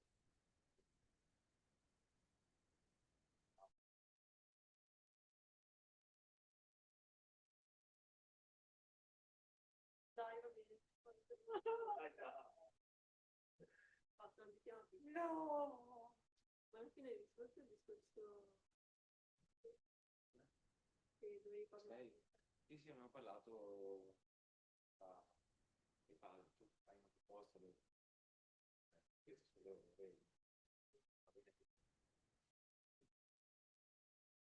solo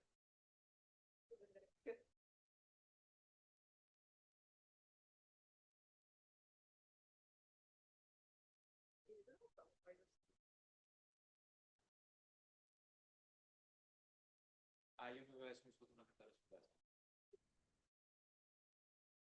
No, mi ha detto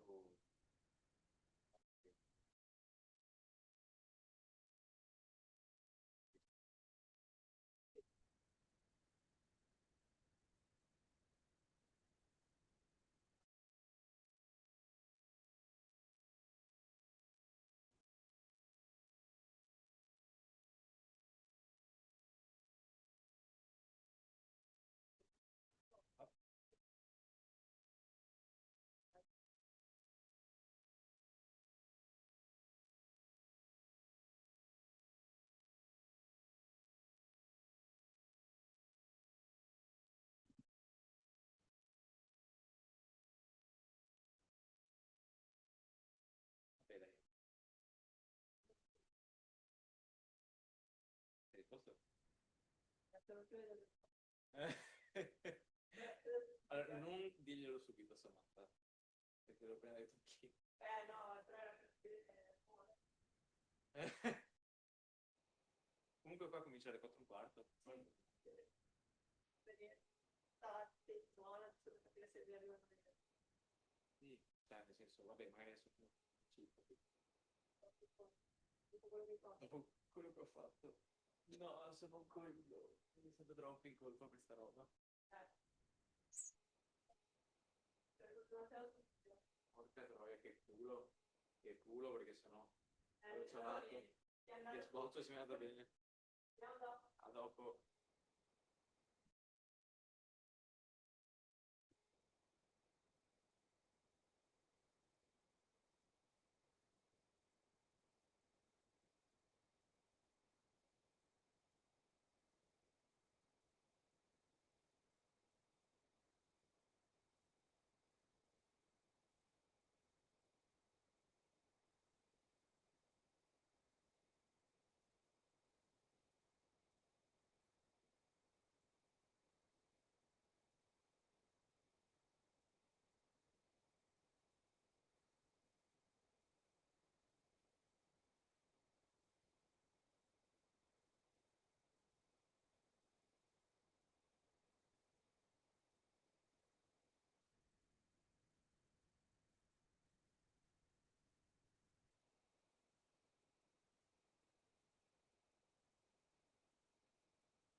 Te le passo.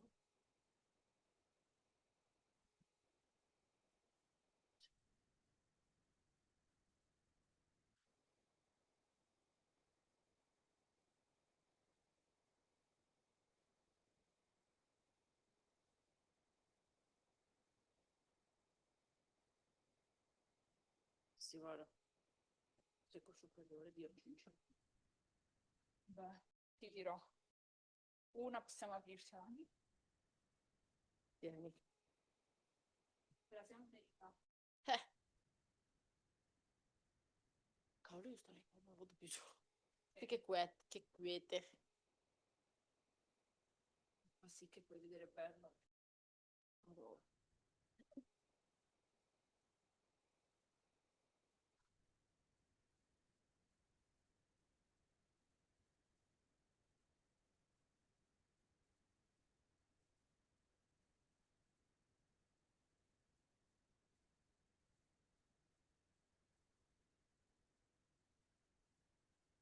Vedete il caso da qualche parte?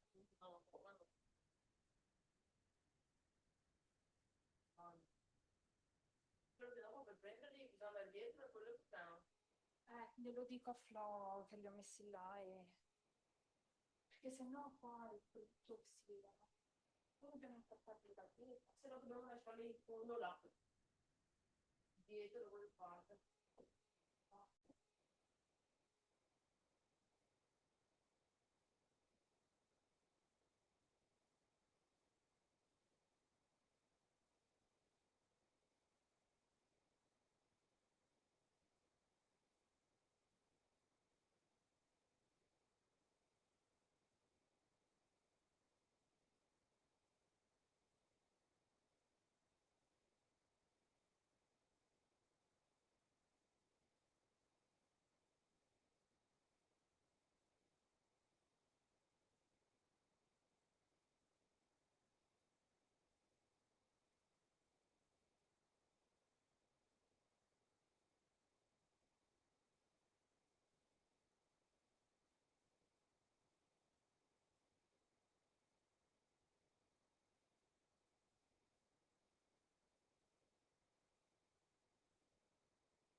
Altri due. È possibile. Sì, sì, sì, adesso chiedo subito. No, no, chiedo subito. L'unica cosa che nell'inquadratura non riesco a prendere il per lo streaming. Cioè, ho già fatto... Guarda.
Allora ci sta... Ed è larga al massimo.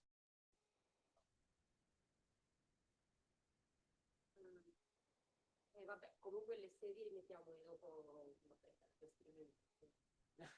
però chi è a casa se sentire che continuo a parlare non lo vedi. Ok. Allora sono 8 sedie che mi serviranno. Il moderatore metto qua al massimo del 30. Quindi più 3? Sì, grazie. Chiedo subito, beh, Sì. non posso farlo io, quindi devo chiedere a... Se no si serve il Marco dice che è stata felice. Detto era piacere. Non ci manca guarda la sala, Ma se fossero queste qua bianche va bene lo stesso, se non si vedono tanto... ma non so. dentro Ce l'ho di qua. perché da No, no, ce l'ho di qua. per mettere tutti uguali. Vediamo un attimo questi dentro la Guarda se ce ne sono guarda, ti abbastanza. do una mano. Vediamo perché tanto lo sai, però al punto mettiamo tutti uguali, togliamo queste, perché comunque non entrano tutti nell'inquadratura della telecamera perché è un po' piccolo. Quante sedie servono? Ne sono 8. Sì, Sei pronta, Maura? Alla fine la sala era quella un po' più piccola, però c'era gestita. Dovevano esserci 10 figli.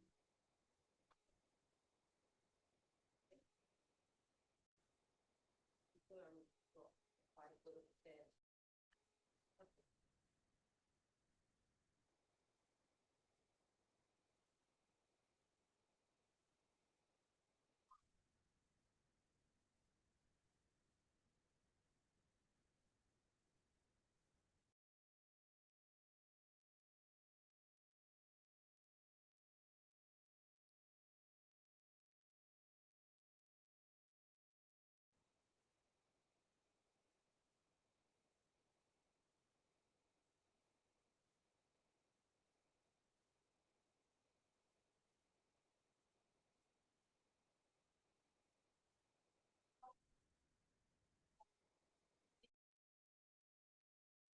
La serie è colpa di no, però non la serie.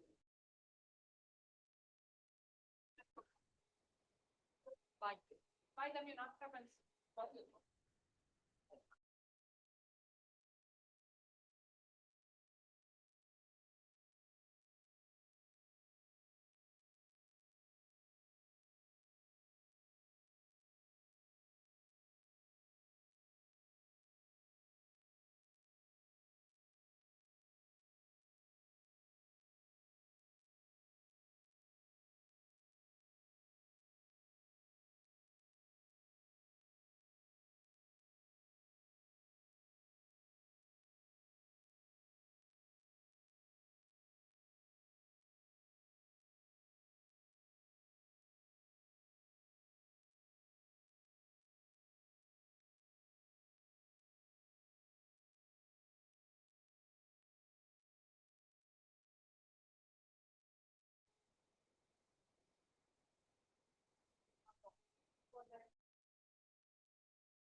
Ok, grazie mille a tutti.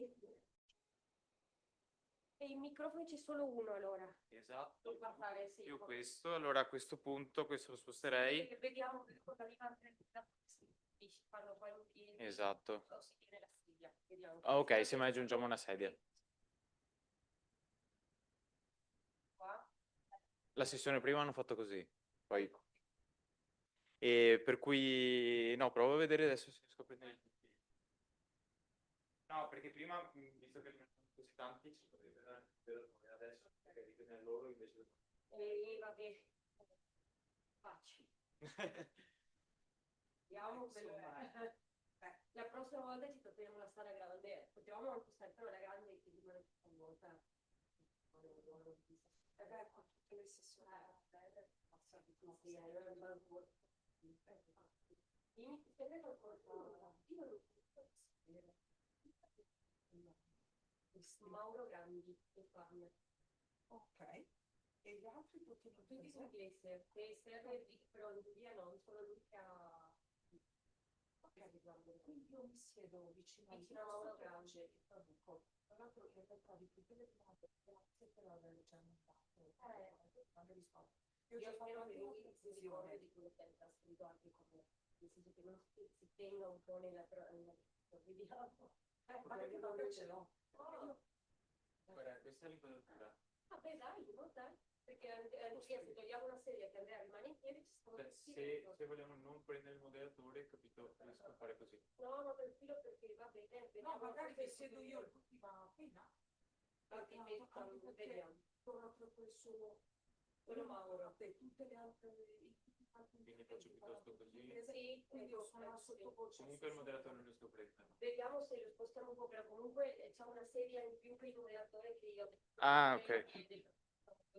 Guarda, anche così volendo potrebbe starci. Ah, quindi se le tipo e fammi sì, c'è un in più, diciamo. Togli quella là. Sì, sì. E qua già nel campo per. Sì, sì. Ok, così ci sono tutti. Grazie mille. Gli altri sono tutti. No, è la seconda l'assessore comunque stamattina, però. Allora, a quel punto va bene.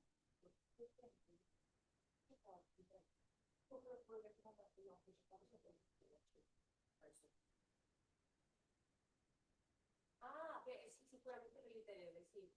Li chiediamo quando arriva Mauro, sì, beh, ovvio. Sicuramente esatto, è un po' importante perché quello che sta facendo. E dopo quando lui parlerà, io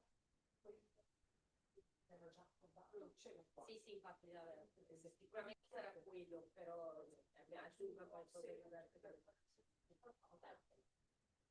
Grazie mille. Grazie mille. Quindi io mi siedo. Sì, ho fatto quelle che non servivano. E sono rimaste là, con un cartello di frasi. Sì, brava. Ok. No, dal punto di vista tecnico, tutti quelli che rispondono durante la tavola rotonda, diciamo, si passano il microfono, giusto?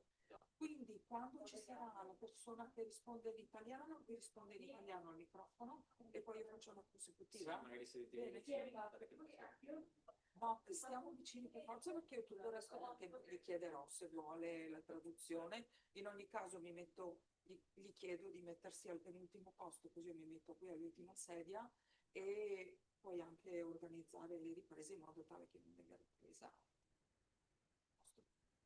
Io adesso prendo questo tutti, dal punto podio a qua. esatto, Adesso. Ero con quella sedia in più che non riuscivo a prenderla. Però così ci stiamo, sì. Bene. Se poi Ma no, è un po' fastidioso il momento della traduzione, che uno sente sta voce arrivare da sì, da chissà dove. Esatto. Ah no, beh, lasciamo così. Così ci sta.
Sì. Io sto qua. E il microfono se lo girano. Perfetto.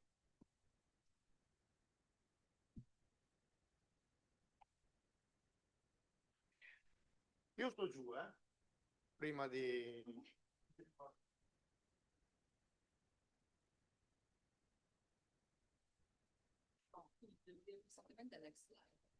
No, c'è il presente. Ok.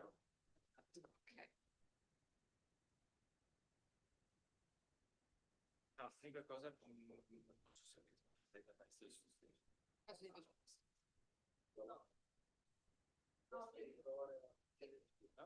Sì, sì. E ho bisogno di un attimo di tempo tecnico in modo che faccio dei slide. Ok. Perché devo mandare dei slide su Zoom e lì ho bisogno un attimo di tornare a questo tappo qua e se poi di testo mi sarà perfetto. Ok, quindi qui possiamo presentare il studente.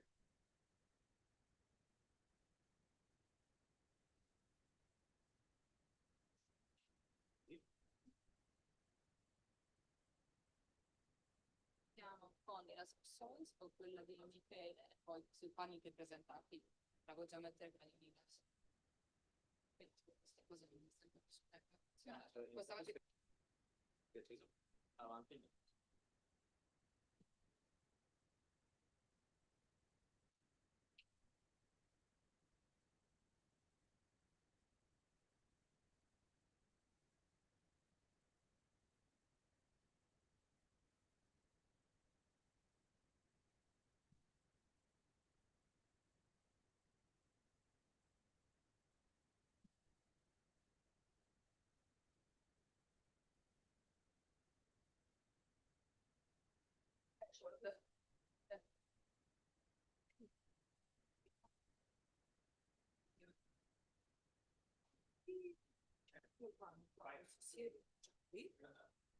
Sulle sedi, cosa che secondo me non c'è niente, però mi sono confuso chi è cioè la sessione prima no. Se questo può essere di aiuto. No, secondo me secondo me no, una volta seduti sì. Poi imbalanzare la testa. Sì. No, magari si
Extracurriculare.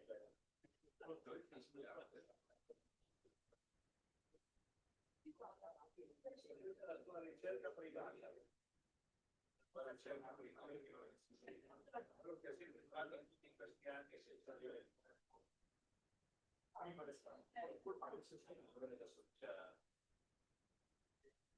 Maybe we should start.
Actually, I see that there is no. Attenzione, sei pericolato. Sì, perché ho seguito esattamente la struttura di Nicolai. Sì. Okay. Welcome, everyone. Thank you so much for joining us for this session. No, not yet. The microphone decided not yet. Okay. Once again, hello, everyone. Thanks for joining us in this session on enabling carbon farming at farm level. This session is very much inspired by some work that we've done in this project, Lilas for Soils. I don't know how many of you know about it, but I'll say, of course, a few words. So we have this presentation for you on stakeholders' perspective on carbon farming. Then you will have another short presentation from one of our farmers, followed by a panel discussion on indeed different factors that enable or potential challenges about carbon farming at farm level. So first of all, my name is Sonia Pietosi. I work for EIT Food, and EIT Food is coordinating the Lilas for Soils project, which is one of the first waves of Living Lab project funded under Mission Soil. We focus on fostering carbon farming practices in the Mediterranean Southern European region for a healthy future of European soils. That's why we are particularly involved in the summit. Since we indeed focus on carbon farming, we don't focus on a specific crop or type of soil, etc., but really on the type of practices. And how do we do that? So through this Living Lab methodology, we established 5 Living Labs in 6 countries. We are working on 100 demo sites, 85 of which are commercial farms, and we are testing about 20 practices. The project started about 18 months ago, so we are really starting now to see some results, and we are going to share some of those with you. But first of all, I talked a lot about Living Labs. A lot of people, I think, hear about this concept. I don't know how many of you are really acquainted, are really familiar with it. So let's start with this. Lilas for Soils follows the European Network of Living Lab definition, and Living Labs are user-centered open innovation ecosystem based on a systemic user co-creation approach, integrating research and innovation processes in real-life communities and settings. Living Labs work in a collaborative ecosystem built around a quadruple helix of model of innovation. This means that we involve different type of stakeholders, so starting from farmers, of course, academia, industry, and public sector. And of course, the private sector is large, to solve or to tackle systemic issues like carbon farming can be, with different types of solutions. And indeed, what we did in Leaders for Soils is to interview all different types of stakeholders and ask them what they think about carbon farming. So we collected 235 responses, indeed, across 3 key types of stakeholders, 60% from the farming sector, so farmers and advisors, 20%, so 46 respondents in the agri-food industry, and about a similar number in research and also some public entities. The idea was to stimulate reflection on carbon farming practices and soil health, to inform our co-creation or cycle of co-creation workshops that we recently finished, and to use this feedback to also understand how to what activities, to shape our living labs and which kind of activities we should provide going forward. So let's see what our stakeholders told us. We will go through these 5 or 6 sections, starting from carbon farming from climate change and soil health, carbon farming practices, perception versus application, enablers, limits and risks, and carbon credit markets. And we will indeed conclude with some ideas on the role of living labs. So we asked our stakeholders how carbon farming practices could contribute to tackle climate change. And you can see here that the industry sector definitely agrees that carbon farming practices have a very important role to play, and they can be really a pillar on climate change mitigation. We have more than 90% that agree on this view. At the same time, also farmers indicate as main benefits from soil rich in organic matter, the fact that these healthy soils help reduce water and wind erosion and get higher yields and production stability. So definitely there is an interest that goes beyond the credit in itself. Farmers definitely recognize the value of having organic matter in their soil. When we talked about, we asked them what is the perceived effectiveness of these practices and what are the most effective practices. Introducing cover crops is definitely on top of this list, followed immediately by reducing tillage, minimum and strip tillage, as well as improving crop rotation and optimizing fertilizers. When we asked them which practices they're already applying, there is some mirroring in that sense. Definitely cover crops are the most frequent practice already applied, followed by reduced tillage as well as no tillage farming. Whereas the others definitely can be improved. And that's one of the things we are doing with them under Leaders for Soils. When we asked a similar question to academia, definitely we see we are very much aligned. So our academia is university representative research are supporting farmers, and they're very much aligned in the most effective carbon farming practices being introducing cover crops, reducing or eliminating tillage, and optimizing fertilization. Talking about the enablers of carbon farming, how we can accelerate the transition, farmers really see research and advisory service as absolutely the most important ones, together with frequent exchange of experiences with other farmers and technicians, and financial incentives and economic support to buy equipment. Living labs are actively participating in the first 2, for sure. So that's reassuring for us. And then research also gave us a similar perspective. They really see on-farm application trials and long-term experiments being particularly critical, followed as well by sensors and soil health indicators. Of course, research really looks into measuring the impact very closely. And we also asked a follow-up question to our farmers. When they talk about financial incentives and economic support, what are we talking about? What kind of financial incentives? Preferred would be an hybrid system where you remunerate the adoption of the practice together with the credits generated.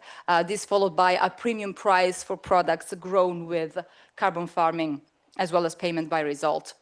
Indeed, Leaders for Soils will look into this idea of premium prices and see how the consumers perceive the value of products grown through carbon farming practices. So stay tuned for future results on this. When we look into the limits and risks of carbon farming, our farmers identify as barriers of adoption, first of all, investments in machinery and equipment, so very much mirrors what we saw before, and lack of technical knowledge. Also, I mean, I must admit, some ideas on the culture. So we see here inclination to tradition versus innovation and lack of sense of community also appear in the list, quite high in the list. We asked both academia and the industry more their take on the role of technology. We see that academia find it absolutely very important to prove efficiency and outcomes, as well as also actually very useful, but agronomist expertise matters more. So probably when we talk about digital technologies, we should keep in mind how this technology also helps with transmitting, with passing on the knowledge. And industry sees it also as very useful, but not sufficient on its own. When we talk specifically about the markets, incentives, and business opportunities, we see academia identifying as critical barriers to develop carbon farming business models, specifically the uncertainty about carbon sequestration and stability. I think we heard this word a few times today. And the lack of solid certification systems. These two answers represent more than 50% of the answers. And in terms of the risk factors for industry, there is once again the uncertainty about carbon sequestration levels and stability of soil carbon stocks. So indeed, the uncertainty on the measurement and on the permanency of the carbon stock is at the forefront of the preoccupation of these two stakeholder groups. And then we talk about the main enablers of carbon credit markets.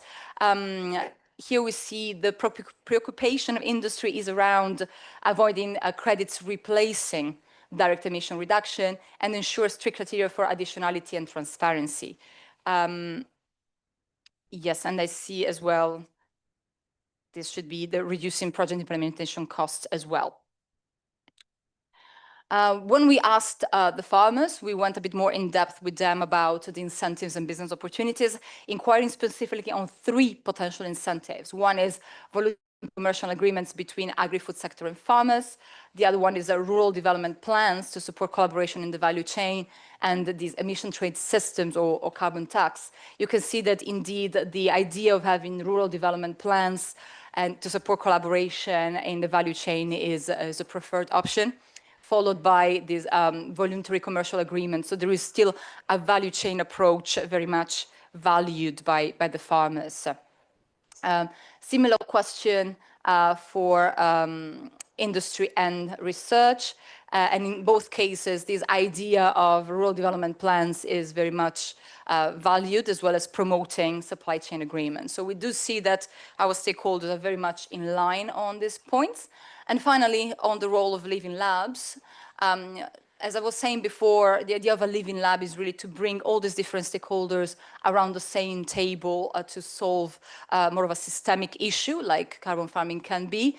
And it's really for our farmers, what they would like to see is knowledge, as we said, and this sense of community. So they really showed preference for on-farm demonstration visits, participation in conferences and fairs, and training and refresher courses. These are definitely the 3 main answers, even though, as you can see, there is quite a division in these pie. And for other type of stakeholders, we hear that demonstration visits and peer-to-peer exchanges are absolutely crucial, together with also thematic meetings and workshops. So knowledge and knowledge sharing among the same type of stakeholder and across are definitely the 2 most important factors and the role that living labs can play. So thank you very much. This was a quick run through, and today during our panel discussion, we'll hear more about the, if you can change the presentation, we can hear more about the perspective of some of our stakeholders, especially the farmer. But now we hear from one of our farmers, Michele Conte, representing La Fagiana farm. Thank you. Thank you very much. So, I'm Michele Conte. I'm the agronomist of La Fagiana Farm. La Fagiana Farm is an estate in the province of Venice that is specialized on rice cultivation and transformation. So we follow all the growing cycle and we go from the seed until the final package. So let me see if this works. Perfect, and this. So La Fagiana Farm is a farm of 460 hectares that for our territory is a quite big surface. And as a technician, my job is maintain the fertility and the productivity of this estate, okay? So, as I said, we are specialized on rice cultivation, but our most important thing is be sure that the quality of rice that we produce is really high, okay? So we are artisanal producer, so the most important thing is have a quality that can come from the field until the final product. This year we are really glad that our product is in the kitchen of MasterChef. We are the official rice of MasterChef Italia. So we are happy and we are really glad about the quality that we arrive in these years. But this must be preserved also in a long term. Actually, I'm the second generation of agronomist because my father is 45 years that is managing this farm. He is the director of the farm. And in order to preserve the fertility, the rule was preserve the equilibrium, okay? And the first way in order to preserve the equilibrium is maintain stable the biodiversity, okay? And the easiest way in order to preserve the biodiversity is not just have several woods, we have a wildlife pound, we have several different hectares that are just dedicated in order to maintain a natural area in order to express all the useful insects, but in general all the wildlife and living beings that live inside an habitat that is an estate like this one. But the first way in order to preserve the biodiversity is cultivate different crops, okay? So the crop rotation. And this crop rotation it was calibrated in several decades of experience that my father did in our soil and with our climatic condition, okay? But nowadays we have a problem because, of course, the demand of our high quality product is increasing, okay? So what I want to do is increase the surface of rice. Nowadays, we are cultivating 200 hectares of rice. And I know that this is a good quantity in order to maintain stable our crop rotation, because in that way I can do for 4 years rice in the same place, and later for 3 years I can cultivate soybean, corn, or other crops. Okay, this is something that is something easy and common in a good agricultural environment. But as I said, I want to increase and I want to arrive to cultivate 250 hectares. But as I said, I'm not the owner, I'm a manager. And my most important thing is not just guarantee a good income for this year for my owner, for the owner of the farm, but guarantee the productivity for the next generation and for the next decades. Because of course, if I just push on the production without thinking what will be the productivity in general of the farm, maybe in the next 10 years, maybe I will have some problems. So a good opportunity comes from carbon farming. As we see from the previous presentation, one of the most common and easy maybe to apply technique from carbon farming is cover crops, okay?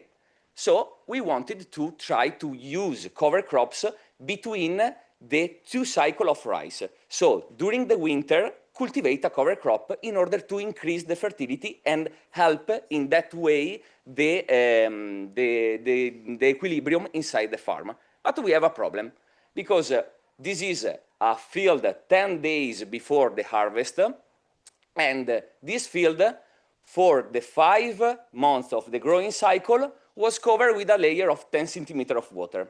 So immediately after the harvest, for us, it's almost impossible go inside with a tractor in order to sow a cover crop.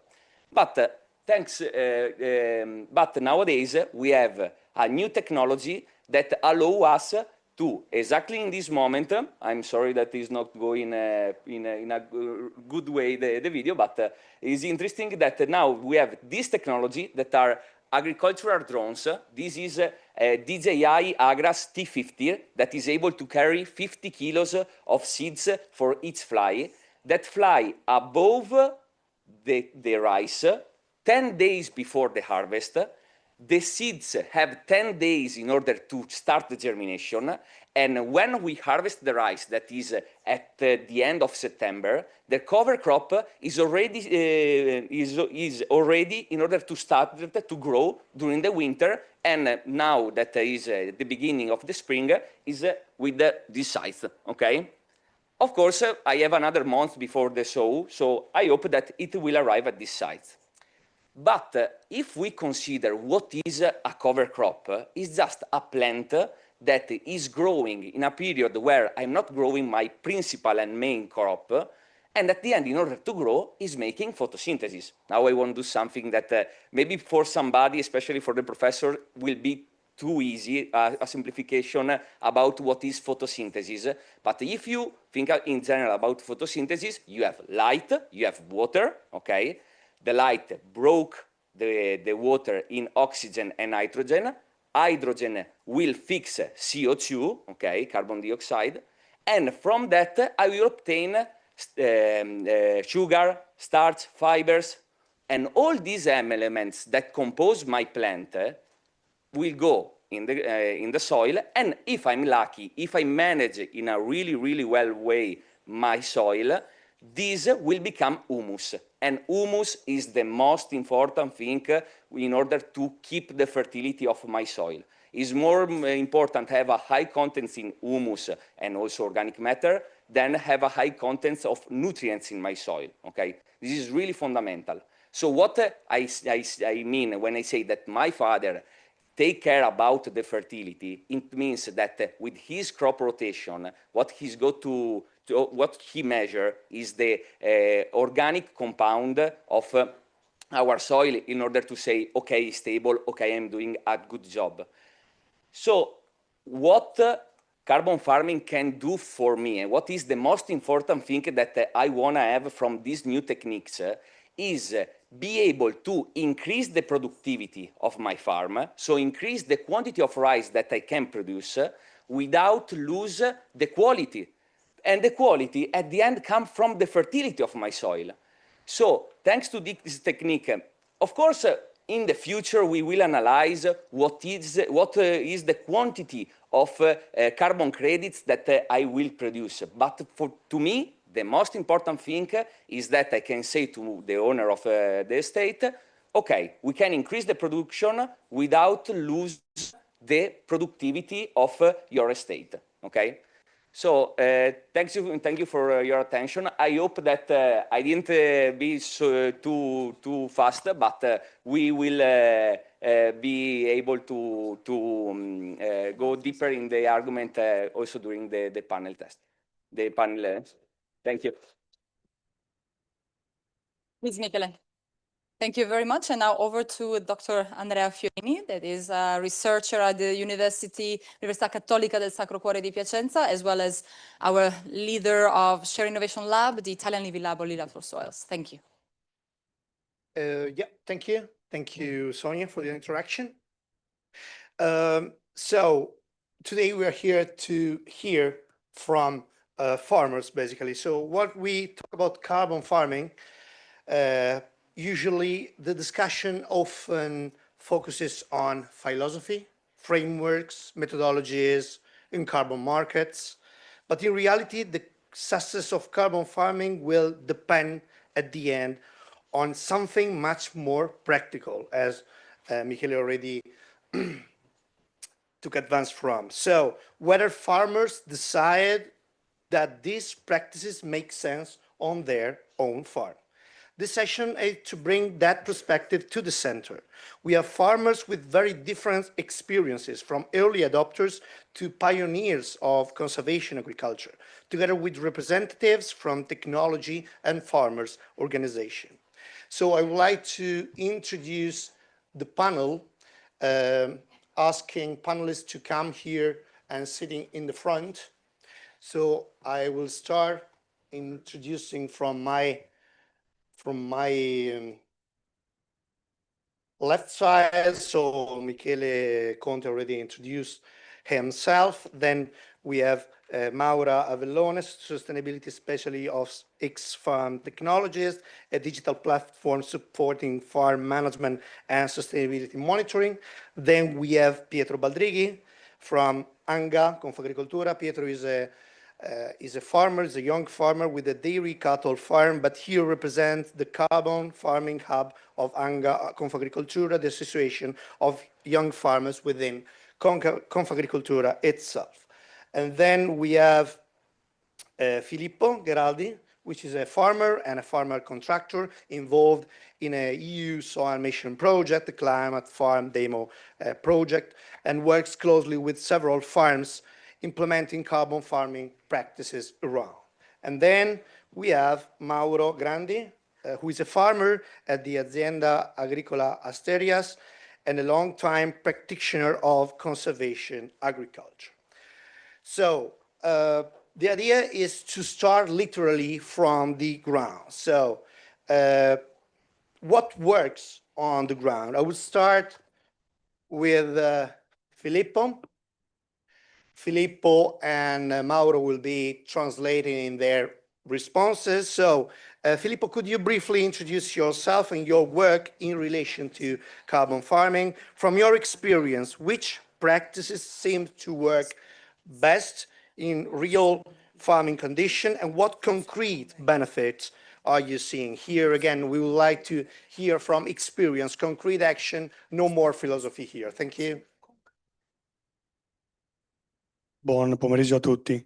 Sono Filippo Borella. Nella slide c'è un piccolo errore. Gherardi è l'azienda per cui lavoro. I'm sorry. Sono Filippo Borella, agronomo dell'azienda Gherardi, è un'azienda di circa 2000 ettari nella zona di Ferrara. Pratichiamo l'agricoltura conservativa da oltre una decina d'anni. Facciamo minima agricoltura conservativa per quanto riguarda le colture primaverili, quindi mais e soia nel nostro caso, girasole che l'abbiamo introdotto l'anno scorso, e semina su sodo invece per le colture autunno-vernine. Nella nostra azienda pratichiamo la concimazione a ratio variabile e anche la concimazione organica con digestato. So, good afternoon. My name is Filippo Borella, and I'm an agronomist for the Gherardi farm. The farm manages approximately 2,000 hectares of land, and it has been practicing conservation agriculture for over 10 years, with minimum tillage for spring crops, corn, sunflower, and direct seeding for autumn-winter crops. And we use fertilization and organic fertilization with digestate. I principali vantaggi che abbiamo visto con l'uso dell'agricoltura conservativa sono ovviamente un'ottimizzazione delle tempistiche per la preparazione del terreno e della semina, una riduzione del consumo di carburante e dei costi in generale, una riduzione dell'uso del concime chimico con un relativo aumento della sostanza organica e per ultimo una maggiore portanza dei terreni con un miglioramento anche della struttura. The main advantages of conservative agriculture are optimization of timing for soil preparation and sowing, reduced fuel consumption and overall costs, reduced use of chemical fertilizers, hence increase in organic matter, increased soil bearing capacity with improved structure of the soil. Questi sono i benefici che abbiamo visto più eclatanti. Ecco. Yeah, thank you, Filippo. Okay, now it's the turn for you, Michele, to come back. Well, we heard a lot already in your starting, I would say, inspirational somehow intervention. Here, I would like to ask you which carbon farming practice has delivered the most tangible results so far? So just to have, I would say, a sort of list with some positive results you observed and what kind of benefit you have observed, agronomic, economic, organizational. So just give us a bit more of your experience in everyday management. I wanna focus on the terms organization. Yeah. I mean, the practice that we did with the drone, okay, of course, is super interesting because is a way in order to make a cover crop in a crop like rice with our field that is pretty difficult. But organization is something that is fundamental when you are in the field. Be able to plant the cover crop 10 days before the harvest, it means that you will not wait until the finish of the harvest season to plant the cover crop. It means that you can do it in a moment that you are waiting for the harvest. It means one thing that is fundamental in agriculture, you have time, okay? Especially when you want to think about something sustainable. Often the farmers say, okay, but it's expensive, but at the same time, I don't have time to also think about that. So found a new technique that the new technology can help us to put in period like before the harvest that you have the time in order to dedicate it also to something that is sustainable and also help to the cover crop to start before, because as soon you start with the cover crop, better will be the results, can be an opportunity in order to apply that to rice, but also I think to other crops, because we next year we tried this year cover crop on soybean with good results.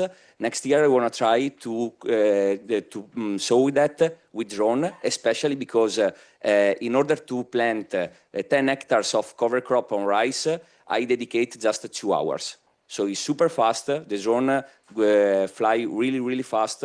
So it's a technique that gives us the opportunity to do something that maybe usually we will say, no, maybe we don't have time. We are more focused on production and not think about the other things that are, as I said, fundamental in order to have a long-term vision production.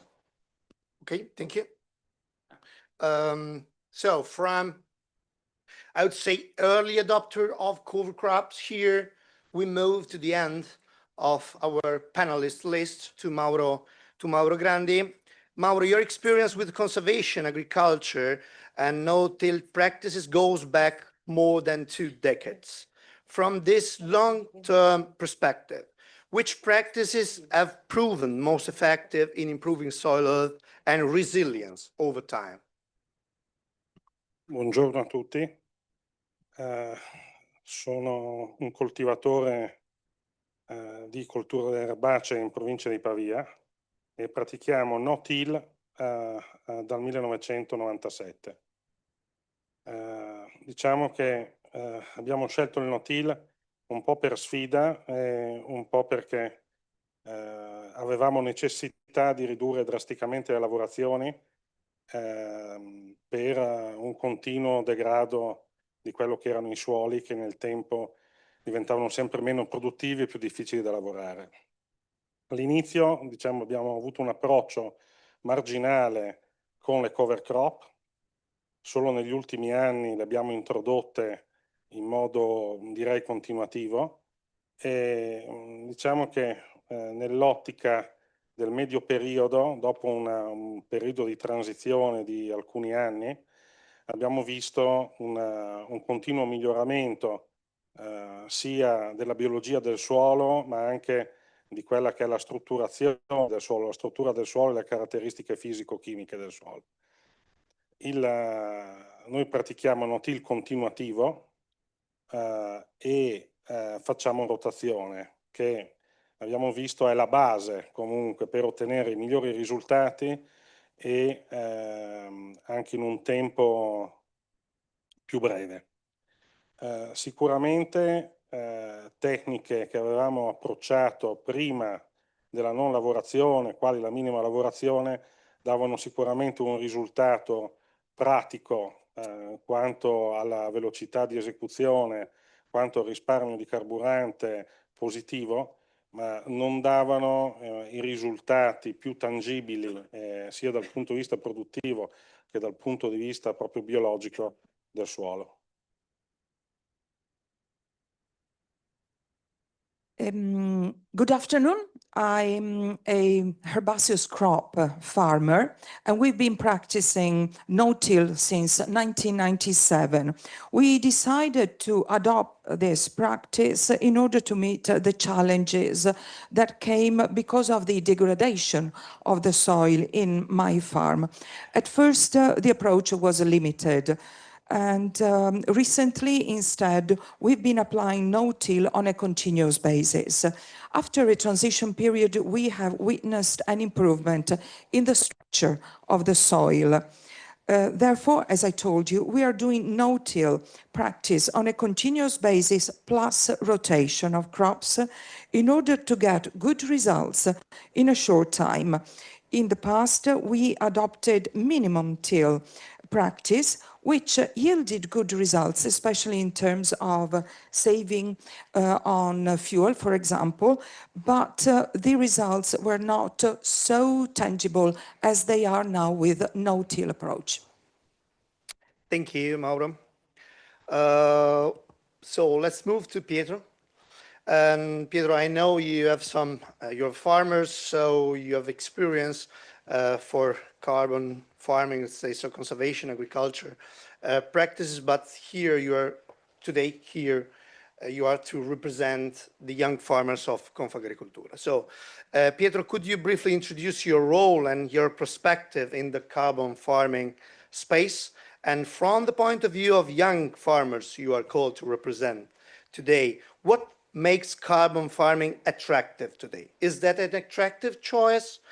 What opportunity do they see in the space of carbon farming? Thank you very much for the question. I'm the representative at national level of our Young Farmers Association, and I've been since a few months in charge of the carbon farming project we have together with X-Farm as well, which is a very interesting project that we developed to assess, to find a way to assess the amount of carbon we can store in the soil and to raise awareness among the young farmers. So this project started 3 years ago, but it took place just last year for the first year. So we put into practice this project with the 30 farms that we involved from the young farmers of the association from 2025. And the project is focusing on analyzing the carbon stored in the soil at the beginning of the project, and then putting into place practices that can enable carbon storing in the soil through at least 3 years, and then we'll monitor how the carbon evolves in the soil at the end of the period. Now, for young farmers, this is a very attractive topic, not in itself, but because they realize that storing carbon means ensuring fertility of the soil, and that means ensuring that your soil will be producing good yields in the years to come. So this is a very important concept. Of course, we're interested in keeping soil organic matter, but why? Because we look at the money at the end. And so this is a very important project for us. I'd say another important part of the project is developing skills and exchanging expertise between peers. So young farmers meeting together and trying to find and trying to exchange their own experience. Yeah, thank you. So what we basically understood, what comes to our mind here is that there's a list of people. So from pioneers, early adopters, young farmers that are attracted by carbon farming, but I haven't heard carbon credit once here. So, it will come. Okay, so, but yeah, The fact is that the importance for farmers is the fertility of soil, because the soil is really the natural resource they wish to take care about, and is the first asset for production they have. Okay, let's move from farmers to technology, let's say. So we heard a lot in the last Carbon Farming Summit and also today, as the first day of this third Carbon Farming Summit, about MRV and MRV stuff. So what, Maura, after having introduced briefly yourself, of course, from a technological and MRV perspective, what recent developments are actually enabling carbon farming today? What has improved compared to few years ago? Good afternoon, everyone, and thanks for the question. My name is Maura. I represent X-Farm Technologies today, and I have a background in agriculture, so I kind of understand what we're talking about, beside working for an agri-tech company. What we see from our perspective that has really changed over the last years is data maturity. And as you can imagine, this data maturity is probably also is regulation driven, meaning that this increased amount of data that we are able to collect and to work with is also pushed by regulations and, for example, supply chains that are forced to report on their sustainability report and to report on their impacts and sustainable journey. Of course, this larger request for data brings a bigger effort on farmers' shoulder because they need to invest time in collecting this data in a digital way. But it also has positive implications, both for farmers and for supply chains and organizations in general. Because thanks to this data, it is possible for companies like X-Farm to train models to improve the accuracy of decision support systems, for example, and to provide farmers with knowledge and support to their decisions in the field. Thinking of a more MRV perspective, for example, this data availability has done a lot from our perspective is allowing us to build tools that can, for example, detect via satellite, so remote sensing, the adoption of certain practices. And as you can imagine, this has a positive implication on project implementation because it improves the way projects can be monitored also from remotely. And another point I like to introduce here is also the concept of integration, meaning that compared to a few years ago, we are understanding that integrating different tools and sensors, so hardware and software, is a critical point in order to reduce the request to farmers and try to put together data coming from different sources. And it really simplifies the old framework that we would like to build in the concept of carbon farming. A very short follow-up. I've heard this morning a lot of worries from researchers about the fact of using simple model or very highly accurate models. What's the importance of this, in your opinion, taking into consideration what you just introduced? So the fact that farmers need to introduce practice they perform. So what's the relative importance? Can you further elaborate a bit on that? Yeah, of course. Yeah, so the critical point is to find the right threshold between simplifying and reducing the uncertainty of predictive models, for example. And this is the biggest challenge we are facing because we are already asking a lot to farmers to collect data and to provide information on their farm management. And of course, it requires time. You mentioned a few minutes ago that one of the most critical thing for a farmer is to find the time to do things. So we cannot ask too much. And at the same time, we need to reduce the uncertainty. So I think here is maybe really in short is to focus on the quality of data. Because most of the time we see that data are uploaded into platform, but the quality is really low. And so it basically makes us lose the meaningfulness of those data. So probably putting attention on the quality. Thank you, Maura. You gave me the chance to move a certain way from opportunities to barriers. Okay, so the fact that we heard several positive examples, success, enabling developments, but then adoption we know is never straightforward. Let's now look a bit on what still makes carbon farming difficult in practice. So I will start again from Michele here.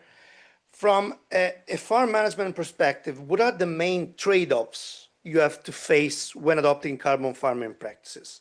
Where do you see the greatest risk or uncertainties? So when you cultivate, I think that one of the most important things, even more important than what you studied and degree and all these things, is the experience. So as a young farmer, I think that my experience level, even if it's 10 years that I'm working inside the state and working the same soil, I think that there is lack of this part that is experience. So every time that I take a new technique, we need time in order to prove it in a small scale, and after that put in a higher volume, in a higher area. So at the same time, is also for the farmers, in order to change the way how they cultivate, is pretty difficult because we have an experience that is also tradition, that is really difficult to change, because we know how much is important the experience. And at the same time, have somebody that explain to, that share the best practice, or university, for us, for example, is normal for our generation, have the university that explain that that is the future, that is the best way in order to cultivate. But when you arrive from the university, you arrive to the farm, and you found the tradition and the experience that is really difficult to change. But with baby step, we will arrive to understand what is the right way for its farmers and for its farm also. Yeah, thank you.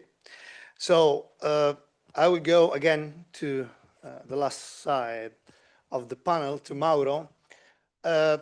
Mauro, I will not ask you what are the barriers to adopt conservation agriculture at your farm, because I know you fully adopt no-till, cover crop, rotation at your farm. I will ask you an opinion, let's say. So what are the main barriers that prevent more farmers, your colleagues, from adopting practice like no-till or cover cropping? Are these barriers mainly technical, cultural, as Michele already anticipated, or economic?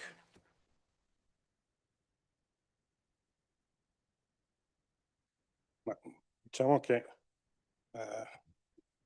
le cose sono abbastanza connesse, no? Sicuramente nel fare no-till le difficoltà maggiori sono nei primi anni, quindi durante la fase di transizione. Questa fase di transizione ovviamente ha una durata che dipende dallo stato in cui abbiamo del terreno dove abbiamo iniziato a fare no-till. Su un terreno calpestato, destrutturato, con profonde ormaie, è difficile avere risultati economici positivi e anche, come dire, soddisfazione nei primi anni. Ovvio che il no-till non deve essere un metodo per riuscire a seminare dove non sono riuscito a seminare con altre tecniche. Deve essere un'applicazione continuativa della tecnica e, come dire, va iniziata su appezzamenti che hanno un grado di deterioramento se non altro controllato. Quello che abbiamo fatto noi in azienda dopo le prime esperienze è quella di riconvertire lentamente tutta la superficie aziendale partendo da erba medica. L'erba medica ha 4-5 anni di regime sodivo, ha radici molto profonde e diciamo una capacità ottima di strutturare il suolo, quindi diventa più facile l'approccio. Non so se vuole tradurre, poi diciamo delle cose. Well, the three aspects, technical, cultural, and economic, they're all connected one to the others. Regarding no-till, the main difficulties are met in the first years. That is during the transition phase. The transition phase, its duration, depends upon the condition of the soil. If you have a highly destructured soil, you will hardly get economic results in the first years. And then remember that no-till should not be applied as a method in order to sow there where earlier you could not sow with any other technique, a feasible technique, but it can be applied on soils where you can control the level of deterioration. Therefore, we started on deterioration-controlled soil, applying the no-till procedure by sowing alfalfa. And we chose alfalfa because it has deep roots, it has a 4-year cycle, and it is able to regenerate the soil.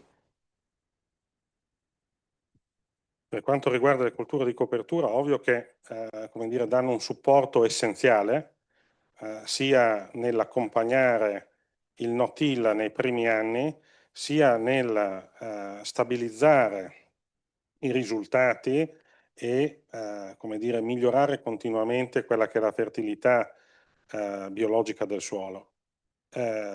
Ovvio che anche le cover crop hanno un costo e per far sì che ci sia un adeguato sviluppo della cultura e quindi avere buoni risultati, devono essere seminati in una condizione che plausibilmente è accettabile. Non posso, come dire, seminare cover crop molto tardi durante il periodo freddo su terreni dove ci sono ristagni idrici, perché questo vorrebbe dire non ottenere nessun risultato, vorrebbe solo dire ho assolto a quello che è uno dei punti della tecnica.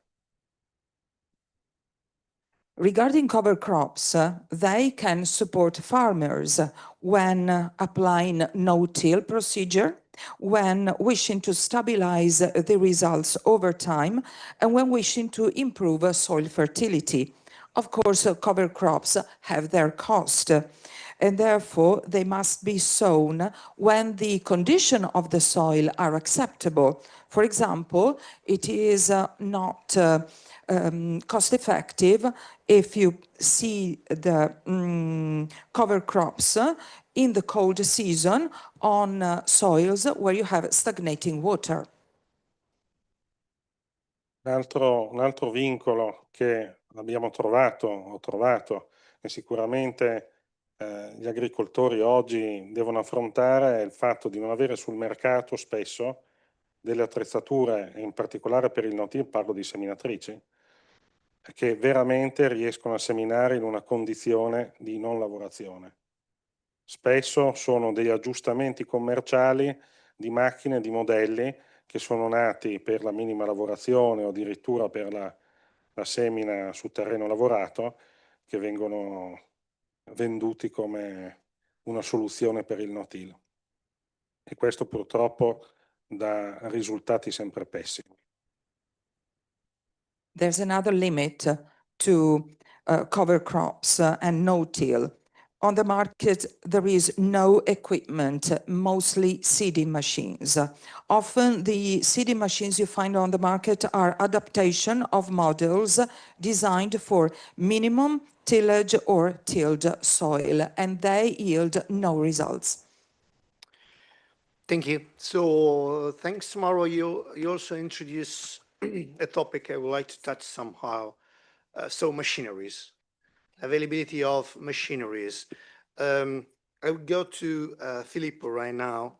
Filippo, you working across multiple farms, you said 2,000 hectares, I assume, with different plots and parcel, different conditions. You as a farmer and as a farmer contractor, what are the main operational or coordination challenge that limits wider adoption? So with a particular attention on machineries, are these mostly technical machineries, or do we have also some economic or structural component?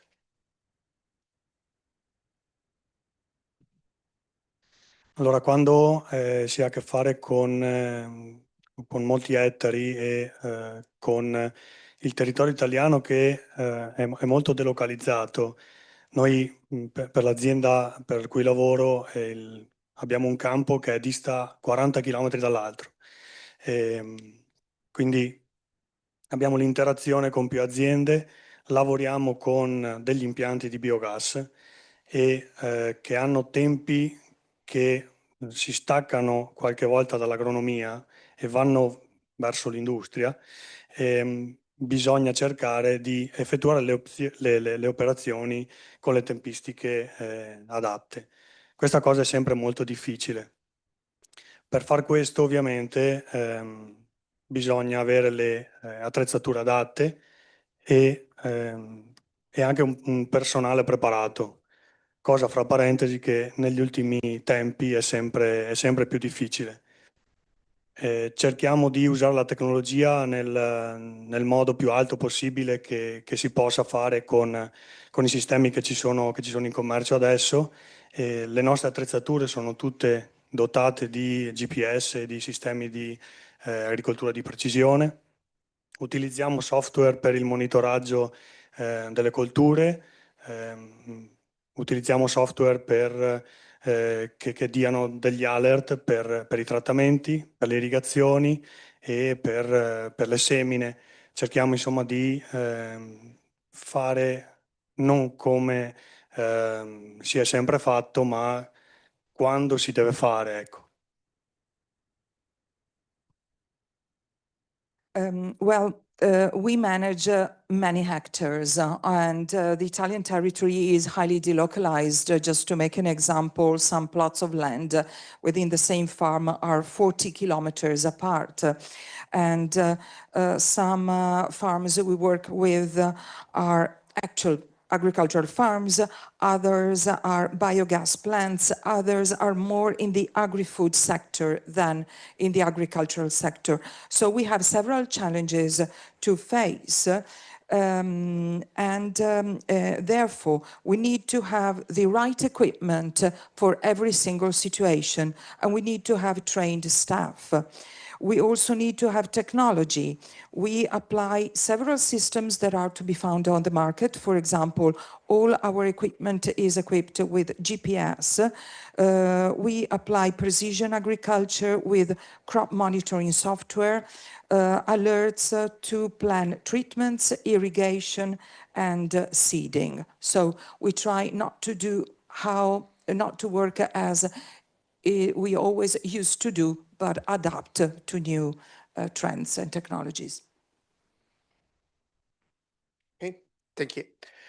So Pietro, again to you. Okay, you said that carbon farming is super attractive among young farmers, but still I missed something. So I see that not all young farmers adopt carbon farming. So I would assume that we have some significant structural barrier to adoption today that could not be just because fathers or grandfathers have still the power, right? So which of these can be solved by individual farmers alone at the level of their own farms, and for which peer-to-peer learning and comparison could be a driving force, let's say? So as the previous speaker said, of course, machinery can be a limit in some cases, but I think we can go back one step and focus on the approach. So first of all, to realize, to make carbon farming real, you have to embrace it and you have to have a change of approach, which means, of course, knowledge. and support. So people need to, as I said before, and they need to exchange experiences. They need some guidance from some experts, some agronomists, technicians. They have to as well. Partnerships with technology, like we have, is also very important. Like part of the project that we have, the Carbon Farming Hub, was having agronomists on farm analyzing the situation, the actual situation, and then giving tips and support to the farmers in order to adopt carbon farming practices. So this is, I think, one important aspect. Then, of course, we've got monitoring and certification. So carbon farming alone sometimes can be expensive once we have the knowledge, and where is the added value of the product we produce in our fields? We need a value chain for that. So we need to value the product that we have at the end. And we can only do that if we have a value chain. Now, not every farmer is involved in a value chain, and not every farmer can really by itself, like Michele can do with his own product, achieve. So I think developing value chains is also a very important step. And then don't forget, we should not forget regulatory uncertainty. So we don't really know what's happening with carbon credits. So we don't really have a certain value. We don't really have a defined scheme. The market is a bit uncertain as well. So, of course, without specific laws and regulations, it's hard to make long or medium-term plans. Thank you, Pietro. So starting from the point you just rose up, I will go to, yes, exactly, Maura. From a MRV and digital perspective, what are the main friction points that still slow down the adoption? So is that the uncertainty we have around this big bubble of the carbon market across Europe, or do we have worries about data quality, credibility, usability, and trust? Well, I think it's both, because first, well, I'm always bringing our experience and our perspective here. And what we see is that many supply chains come to us and they say, okay, I want to do a carbon farming project, but they don't really know to which standard they should rely on. So they ask us to which standard our tool is compliant. But our tool is still not compliant with any standard because we are waiting for an European regulation to be released and to be then aligned and propose something that is then valuable on the market, and that is not going to change regulation like tomorrow. And but then, yeah, so on the one hand, we have the topic of the lack of a unique definition of carbon farming and regenerative agriculture, and that led to the proliferation of many different private standards that are really diverse among them. They have different methodologies, they are not comparable between each other, and they also have a very different level of complexity. And then, on the other hand, we have the topic of the data quality, because in order to build reliable and clear carbon farming frameworks, it is critical to have consistent data, complete data, and that reflect reality. And again, I know this is a hot topic for farmers because they need to provide this data, but as I was really happy to hear from my peers here that were bringing their experience, they do see the potential of technology to improve the efficiency in the farm. And that can also really help for the organization to plan beforehand what activities need to be done in order not to arrive late. And so there is no excuse to not do things, because the tools are out there. So it's just a matter of changing perspective from farmer side. Thank you. So I will start right from here. So once perspectives have been changed, what we still miss to move from pilots to widespread practice. So I would spend, the last round of question from my side here to move from pilot to this system change, hearing about your opinion. You reported a different perspective according to different experience you have had in your different environments, but here I ask you to give some perspective on a broader action, I would say. So I will start with Michele Conte. So looking ahead, we heard about scalability a lot this morning. What scalability means in terms of its spatial scalability, but also a scalability in time, during time. So what would need to change for carbon farming to become a stable and long-term part of your business strategy? Yeah, I connect with the thing that he said that is the value chain, okay? Because if I do carbon farming, if I do the best technique in order to preserve fertility and also create and generate carbon credits, at the end, if I go to my final consumers, if I go to a chef and I say to him, hey, you know, we do carbon farming, and he say, oh, wow, what is carbon farming? If I say to him, you know, we preserve biodiversity, he know that biodiversity is something good. But why? Because everybody in the last period understand from marketing, from communication, that biodiversity is something good. So we miss or we must improve the communication, not just for the people that are inside the business or in the political part, but also to the people that have to understand that we are doing something for the community that can be important, so we can create value adding for our final product and also cover the cost for transition or for new techniques. This is my personal opinion. Of course.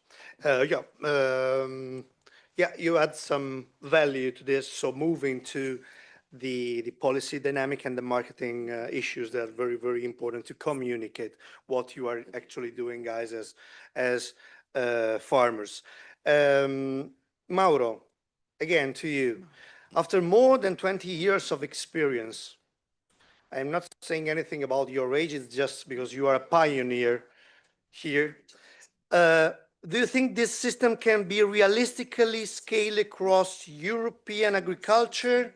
And what would need to change for this to happen?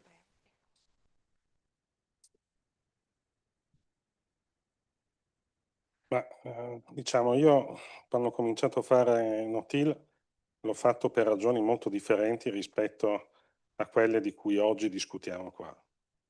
E penso che vado avanti, cioè sicuramente andrò avanti a farlo anche se a livello europeo non ci sarà un riconoscimento per quello che ha un valore ambientale e sociale del carbon farming. Sicuramente le tecniche si possono diffondere, dipende a livello politico come questa diffusione viene impostata, perché sino a quando è volontario, io faccio carbon farming volontariamente da 30 anni, non è detto che le aziende per forza devono farlo. Se politicamente invece c'è una normativa sanzionatoria per cui nel non fare carbon farming ci possono essere problematiche per l'azienda, ovvio che, come dire, questa estensione avviene quasi d'ufficio. Però quello che intendo è che oggi non ho sentito, diciamo, negli interventi anche di prima, è definire bene cos'è il carbon farming. Definire bene cos'è il carbon farming, cos'è l'agricoltura rigenerativa e quali sono i cardini per poterlo fare. Poi, come dire, se non abbiamo ben presente questo, diventa difficile dire è estendibile o non è estendibile. Sicuramente la componente decisionale politica oggi non ha ancora dato diciamo, una linea di demarcazione tra quello che è asseverabile come agricoltura rigenerativa e quello che è sostenibilità in generale.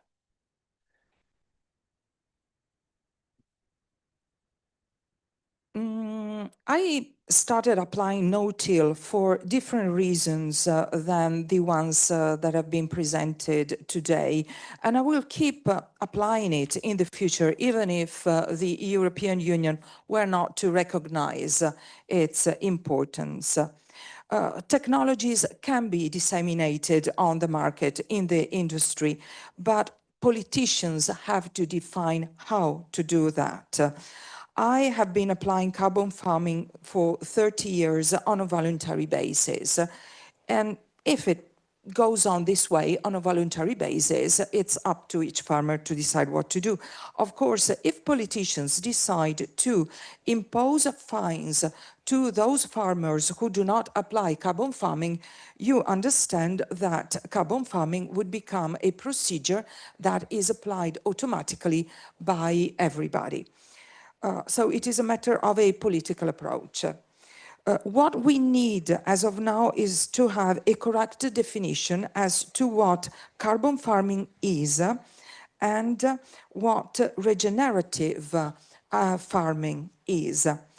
Otherwise, it is difficult to understand what we should be applying without a correct definition. So far, policy has proved unable to get to this clarification.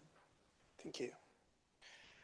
Okay, so going back to the picture you was drawing before, Filippo, so the fact you have to merge between different task priorities, farmers, agri-food industries, biogas plants, etc., etc.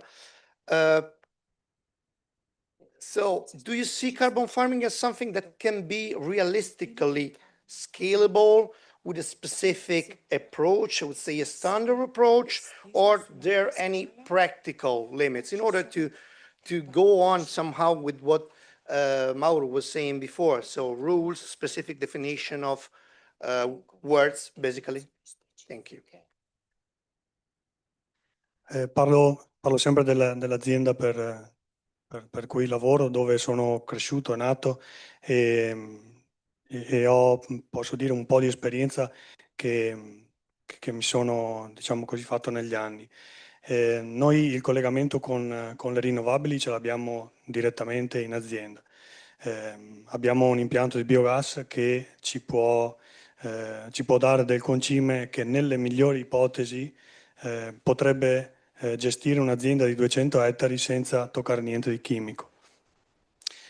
Quindi per noi è un valore aggiunto grandissimo. Il fatto di dover usare questo prodotto in determinati momenti, che magari non sono quelli della coltura, della necessità della coltura, ci limita un po'. Quindi probabilmente mi collego a quello che si diceva prima, a livello normativo qualcosina da rivedere per quanto riguarda l'uso di questo fertilizzante organico c'è. Well, I can answer based on my experience in the company I work for and where I grew up as a professional. We have strong connections with renewable energy plants. For example, we have a biogas plant that generates fertilizer, an amount of fertilizer, natural fertilizer that could be used throughout our plots of land with no need to buy extra chemical substances. But the fact that the law allows us to use this fertilizer only in specific times, and sometimes those times are not the suitable ones for our crops, certainly limits our action. And therefore, yes, I do agree with my colleague in saying that we need a revision of certain law approaches. Okay, so let's move to Pietro again. Pietro, the EU regulation 2024/3012, so that on CRCF, introduces the certification framework for agricultural carbon, right?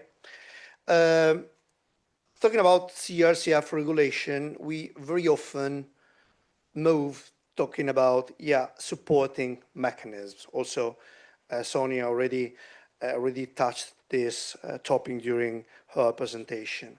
Which support mechanisms are the most effective today to enable scaling, in your opinion? Public incentives, private schemes, or hybrid systems? Well, the natural answer to this question is probably a mixed system, but I think that without a little push from the politics, we won't really achieve a huge adoption of carbon credits. I think like big corporates and big companies, net emitters, well, of course, the consumers today look a lot into these kind of aspects when they're buying their product, even though they're not always willing to pay for this. So companies are privately looking for more sustainable ways to make their products, but I think politics should enhance this. Now, I think the real question here is also, can we really assign an economic value to these credits? To do so, we need, of course, a market. And what we're saying is that we can, at the beginning at least, I think we need to push it a little bit, to create it a little bit. So force a bit companies into trying a way to make their production processes more sustainable and counterbalance their emissions. But we also need a certification scheme which is credible and which has a solid base. And of course, we need some support from politics for adopting this kind of practices. So farmers, as I said before, they need some training and some support, and they need some incentives as well to adopt these new practices and to adopt maybe new machineries, or to, for example, the adoption of cover crops in Lombardy is a clear example of the spread of this technique, because through a regional aid, well, cover crops really spread around the region, and now there's farmers that still do it even if they don't get the incentive. So that's what I did like a year ago. So I think this is also very important to adopt the practices. Yeah, I mean, to take off somehow the, let's end our third round with Maura again.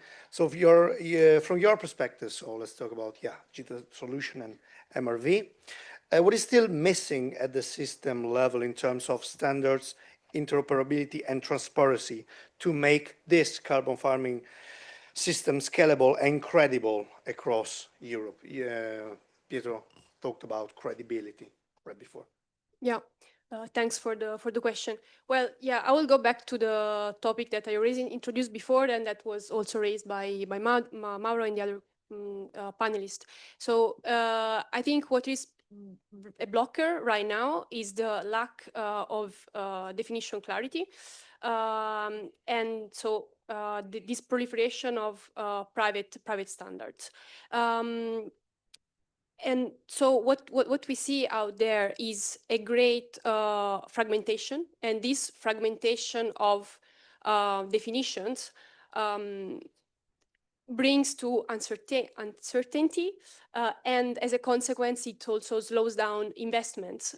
So everybody is there waiting for some clear direction on where we should go in the world of carbon farming and regenerative agriculture. In terms of digital tools, I think that the tools are developed enough, meaning that there is a lot of technology out there that can be used to provide credible and reliable MRV solutions, MRV systems that can gather all the information under the same platform. So what is also critical is to unify all the information that need to be provided for credible carbon frameworks. And so, I mean, technology cannot fill this gap, but is ready to support for the implementation. And also, I'll touch finally on the last point that was also raised by the others, is that without a clear framework, it is hard to build a market for regenerative products. And without this market, farmer will struggle a lot to move towards this direction, despite few pioneers that really see the power and the importance of bringing back fertility to our soils. Thank you. Thank you to all of you. I truly appreciate your answers to my question. We are perfectly on time, so also thanks for that. I would like to open the floor for questions from the audience. We have around 15 minutes for that. Yeah, we have a question there. I can move with the microphone. Yeah. Okay. If you can briefly introduce yourself before asking the question. Yes. Okay. My name is Konstantinos Hadjiparadis. I'm from northern Greece. I'm a farmer. I cultivate 200 hectares of arable dryland. We cultivate mostly legumes, wheat, rapeseed, and all these cultivations. And I'd like to ask, excuse me, the last 15 years we are in conservation agriculture, minimum tillage, and we are checking the cover crops abilities, because mostly we cultivate in winter, not in summer, as we are dryland. And also after of middle of May and June, the average temperatures during day are more than 32 to 35 degrees. In 2024, we had during late of June, 43 degrees. It was something exhausting. Nothing can live in these temperatures. I'd like to ask first, Michael, how you terminate the cover crops. For example, we have a big issue in cover cropping. As we harvest in June, we directly apply the seed, and the next cultivation, if it's rapeseed, and we are lucky to have rain late of September or start of October, the window of the cover crop cultivation is so big, so if we leave the plants to flourish and after this to have seeds, become weeds in the cultivation. And one question is this. Another, from your perspective, I want to tell us about the psychology of the farmers, about how can a farmer passes to carbon farming. Sorry for the Greek. When he knows, for example, in your case, the rice, which is also a huge problem the last 2 years, the market also for the Greek farmers, what is the psychology of the farmer to go to carbon farming when he knows that products from abroad come here with no specifications, with the price probably in 50%. When, for example, in Greece, the cost of production per ton of rice is almost 300 euro.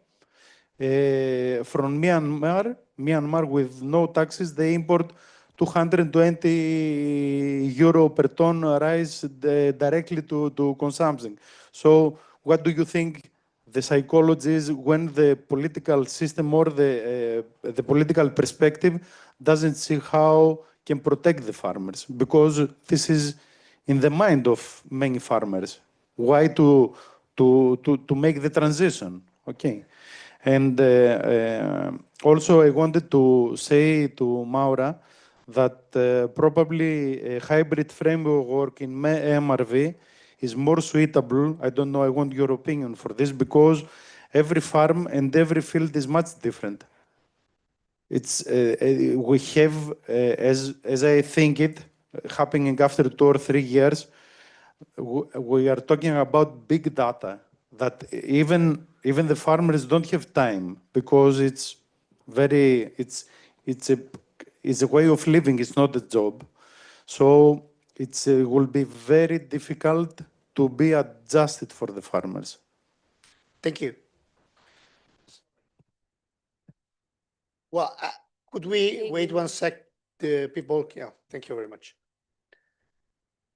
Okay, in order to terminate and sow the rice, we want, I say cut, but I don't know what is the English term in order to chop. Yeah, we chop the cover crops, we make minimum tillage, and we are lucky because in rice cultivation, of course, you flood. In our case, we are cultivating brassicacee, and of course they don't survive the flooding.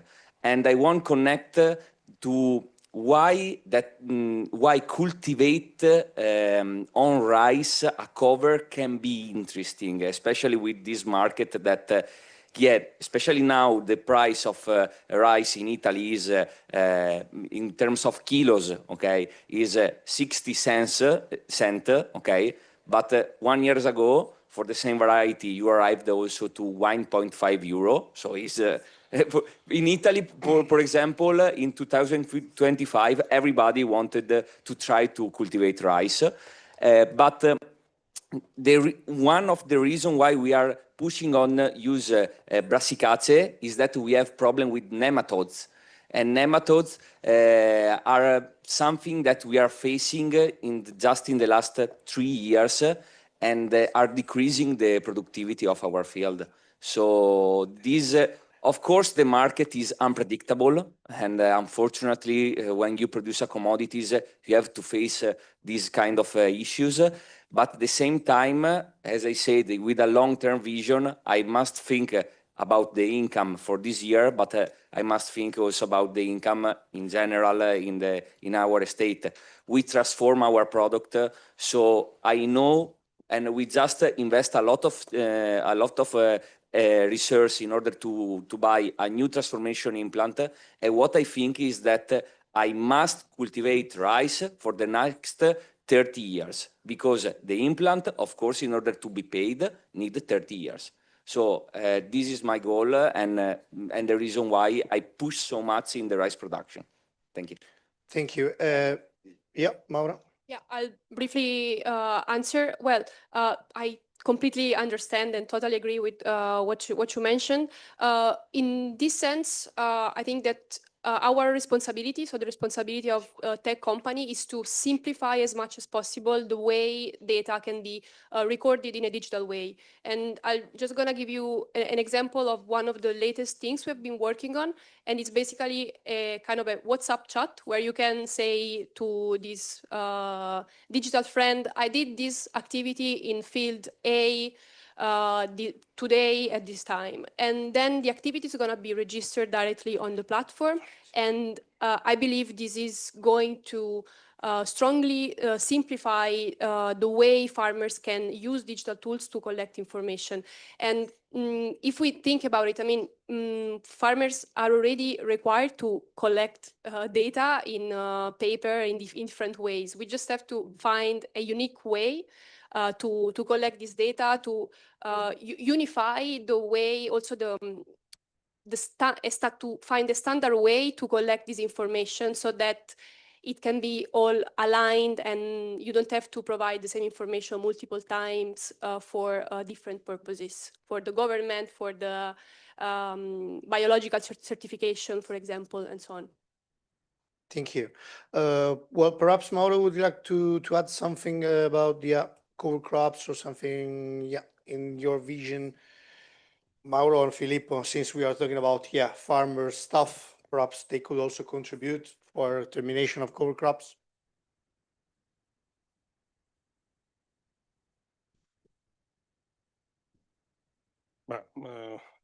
Sulla cover crop sicuramente bisogna essere abbastanza selettivi in base a quella che è la successione culturale che noi andiamo a praticare. Il fatto di non ridurre a una sola specie la cover crop sicuramente dà un vantaggio biologico, ma dà un vantaggio anche in termini di esudati radicali, quindi della selezione microbica che si va a praticare, andandola a indirizzare a favore di quella che è la coltura successiva. Diciamo che comunque per fare cover crop dal mio punto di vista, siccome è un investimento, è qualcosa che deve essere fatto bene e deve essere considerato come se fosse una coltura. Niente, la penna oggi. Grazie. Well, cover crop should be chosen selectively according to the type of crops, type of plants you want to seed. It shouldn't be made with one species only, but with different species in order to get biological, root and microbial advantages according to the main crop you want to sow afterwards.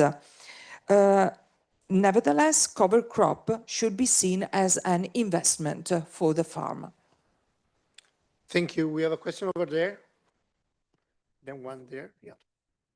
And then one. So please be synthetic. Yeah, but otherwise we don't have the time. Yes. For everybody. More than a question, Fiorini, I would like to help our colleague from Greece. He is scared about the cost, cover crop cost, management cost, and everything. Stay quiet.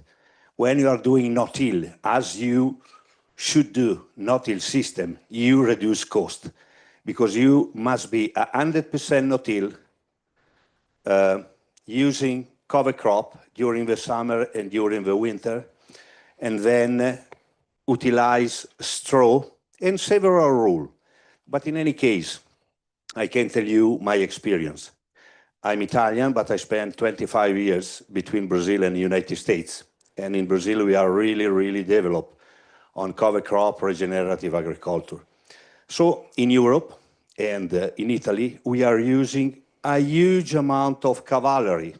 We don't need at all. I can tell you, I spent per hectare as a machinery, 300 euro per hectare. My friend, colleague, farmer spent 900 euro per hectare. Why? Because I just passed one time and they are passing 5 or 6 times. So when I'm using my small tractor with 80 CV for a planter with 8 line, practically I can use 6 to 10 liter oil diesel per hectare. My friend, 60 liter per hectare when I'm plowing. So when you are doing cover crop is not a monoculture. Cover crop has some rule. So minimum you should put 3 different botanic family, maybe 5 or 6. Different species, minimum 5, 8 until 20, depending on what you want to achieve and what is your problem. Insecticide are 9 years that I do not use insecticide. I use just herbicide. And sometimes on the top of wheat, some fungicide.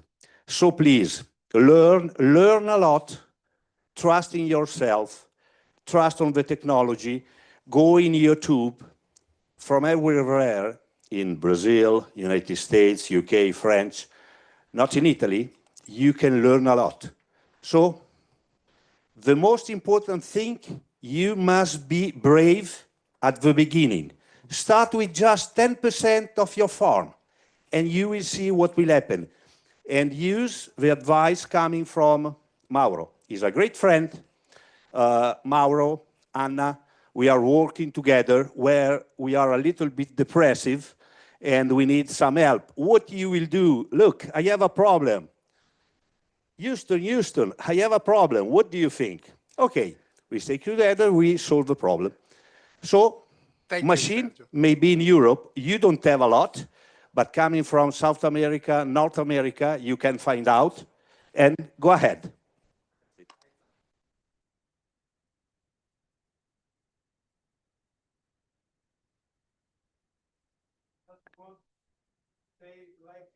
Like a kind of, my question was a kind of food for thought, not for me. Yes. We even make companion crops in rapeseed with lentils just to mitigate the different view in the insect, so to not apply insecticide, and also to terminate as the lentil is, for example, low input cultivation, but deposit nitrogen from the atmosphere. We terminate in March, February, so the roots of the rapeseed can absorb the nitrogen of lentil. So we do many things. My question was mostly as a food for thought. Thank you. Thank you so much. I'm sure, guys, you can continue right after the end of the session. This very interesting debate. We have other questions over there, hopefully for the panel. Yeah, in general. No, yeah, obviously. Fabrizio from University of Pisa. I'm a PhD student and the third year in agroforestry system and digitalization. Just a question about what do you think, you farmers, advisor of farmer, advisor, technology advisor, what do you think about implementing agroforestry system in your agricultural land? What do you think is something that can be interesting or not? Do you find this approach as a solution, as a problem? Who is the question? For who? For them. Yeah, all of them. Yeah. Okay. Who wants to Who want to answer? Agroforestry. Agroforestry. Yep. So it's not so easy. I mean, we have around 10% of the surface that we already have wood, agro. Now I wanna increase in some area the quantity of trees. So it's not agroforestation, but it's something similar. But at the same time, it's something that you see the results in a really long-term vision. So it's an investment that thinking about in general the economy of the farm. In our case, we are trying to push that in order also to improve the landscape of the farm. So also from a marketing point of view, we work a lot as a didactic farm and make experience inside the farm. So from that point of view, is interesting, but the only thing that block me is the initial investments. If I know that I can do it with some government finance or something like that, I can start in not that cover everything, but I can start in an easier way because it's also important for the biodiversity. Thank you. Some other? Something volete aggiungere qualcosa sull'agricoltura? No. Okay, so very last question from the audience. Yes, I'll make it a quick one. My name is Amy Rhodes. I'm from Lost Glacier, which is an off-grid center for climate resilience in the French Alps. And one practice that we've adopted quite extensively now is the application of biochar, activated biochar on the lands. And I can speak anecdotally from our A/B testing in terms of yields that it's quite powerful. But I don't hear that coming up much in the discussions here. And I'm wondering if that enters into some of the conversations or if any of the farmers here have tried it and why is there this separation, I think, in terms of the carbon farming practices and some application of biochar, which is on the carbon removal side. I think it's more of a spectrum. So it'd be interesting to know if anybody's experimented with that. Biochar. Qualcuno ha esperienza con biochar? No.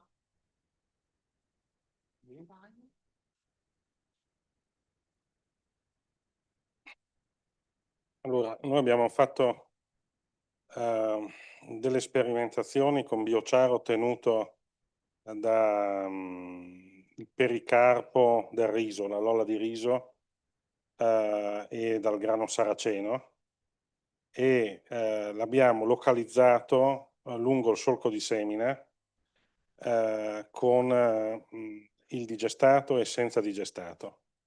Abbiamo poi utilizzato il biochar all'interno di una vasca di digestato con diciamo un po' quello che era il compito di poter assorbire ammoniaca libera e quindi durante la distribuzione avere meno emissioni. Questa è un po' la nostra esperienza.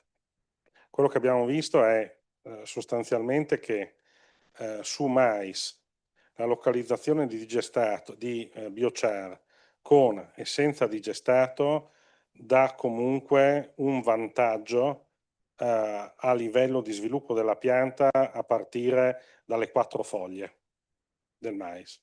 Non so se traduci tu. Okay, so they have some. No, no. Me l'ha chiesto lui, quindi. Io non guardo niente. No. Allora, so we made tests on biochar with and without digestate, and a second test was in a tank containing digestate in order to absorb free ammonia. And when we tested biochar on corn with and without digestate, what we saw was a benefit for the development of the plant starting from 4 leaves. L'esperienza fatta con Regione Lombardia, con ERSAF, nella distribuzione di digestato in superficie, su no-till, è stato un abbattimento delle emissioni d'ammoniaca del 70%. Ancora migliore se in aggiunta di zeolite. Un'altra esperienza di cui sono a conoscenza, che è stata molto positiva, è stata quella di pirolizzare paglia di riso per ridurre poi le emissioni di metano dovute all'interramento della paglia di riso e poi la ridistribuzione di questo biochar durante la coltura.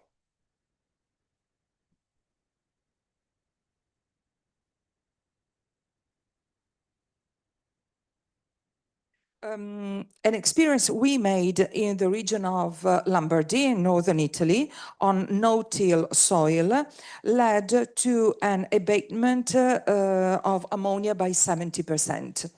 Another experience I know of was pyrolysis of rice straw in order to abate methane emissions when placing rice straw under the soil and redistributing biochar during the crop cultivation. Okay, so I would like to greatly thank our panelists for all the experience they took to us.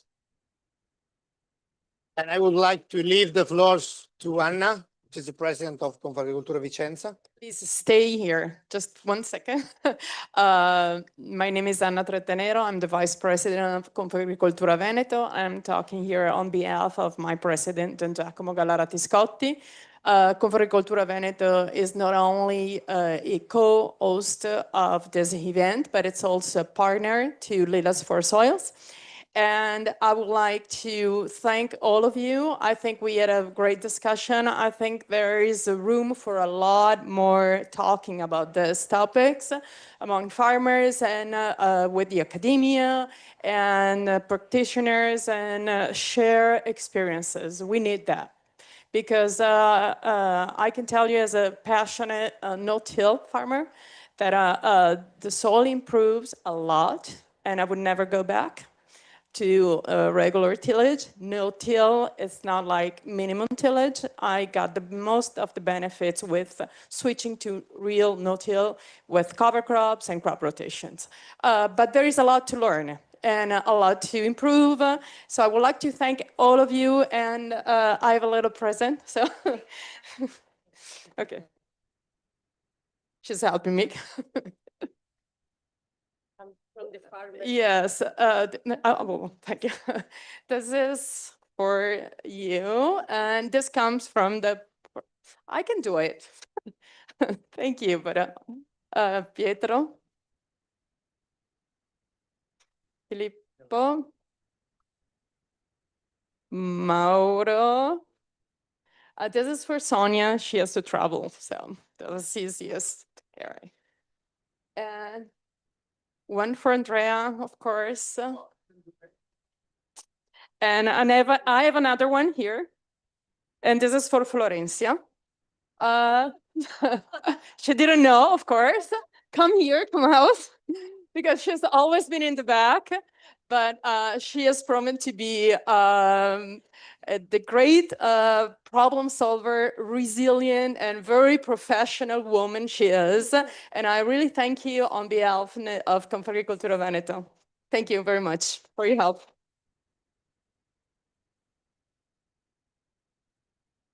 Okay, our session is officially over. So yeah, let's have it. Exactly, and post the session.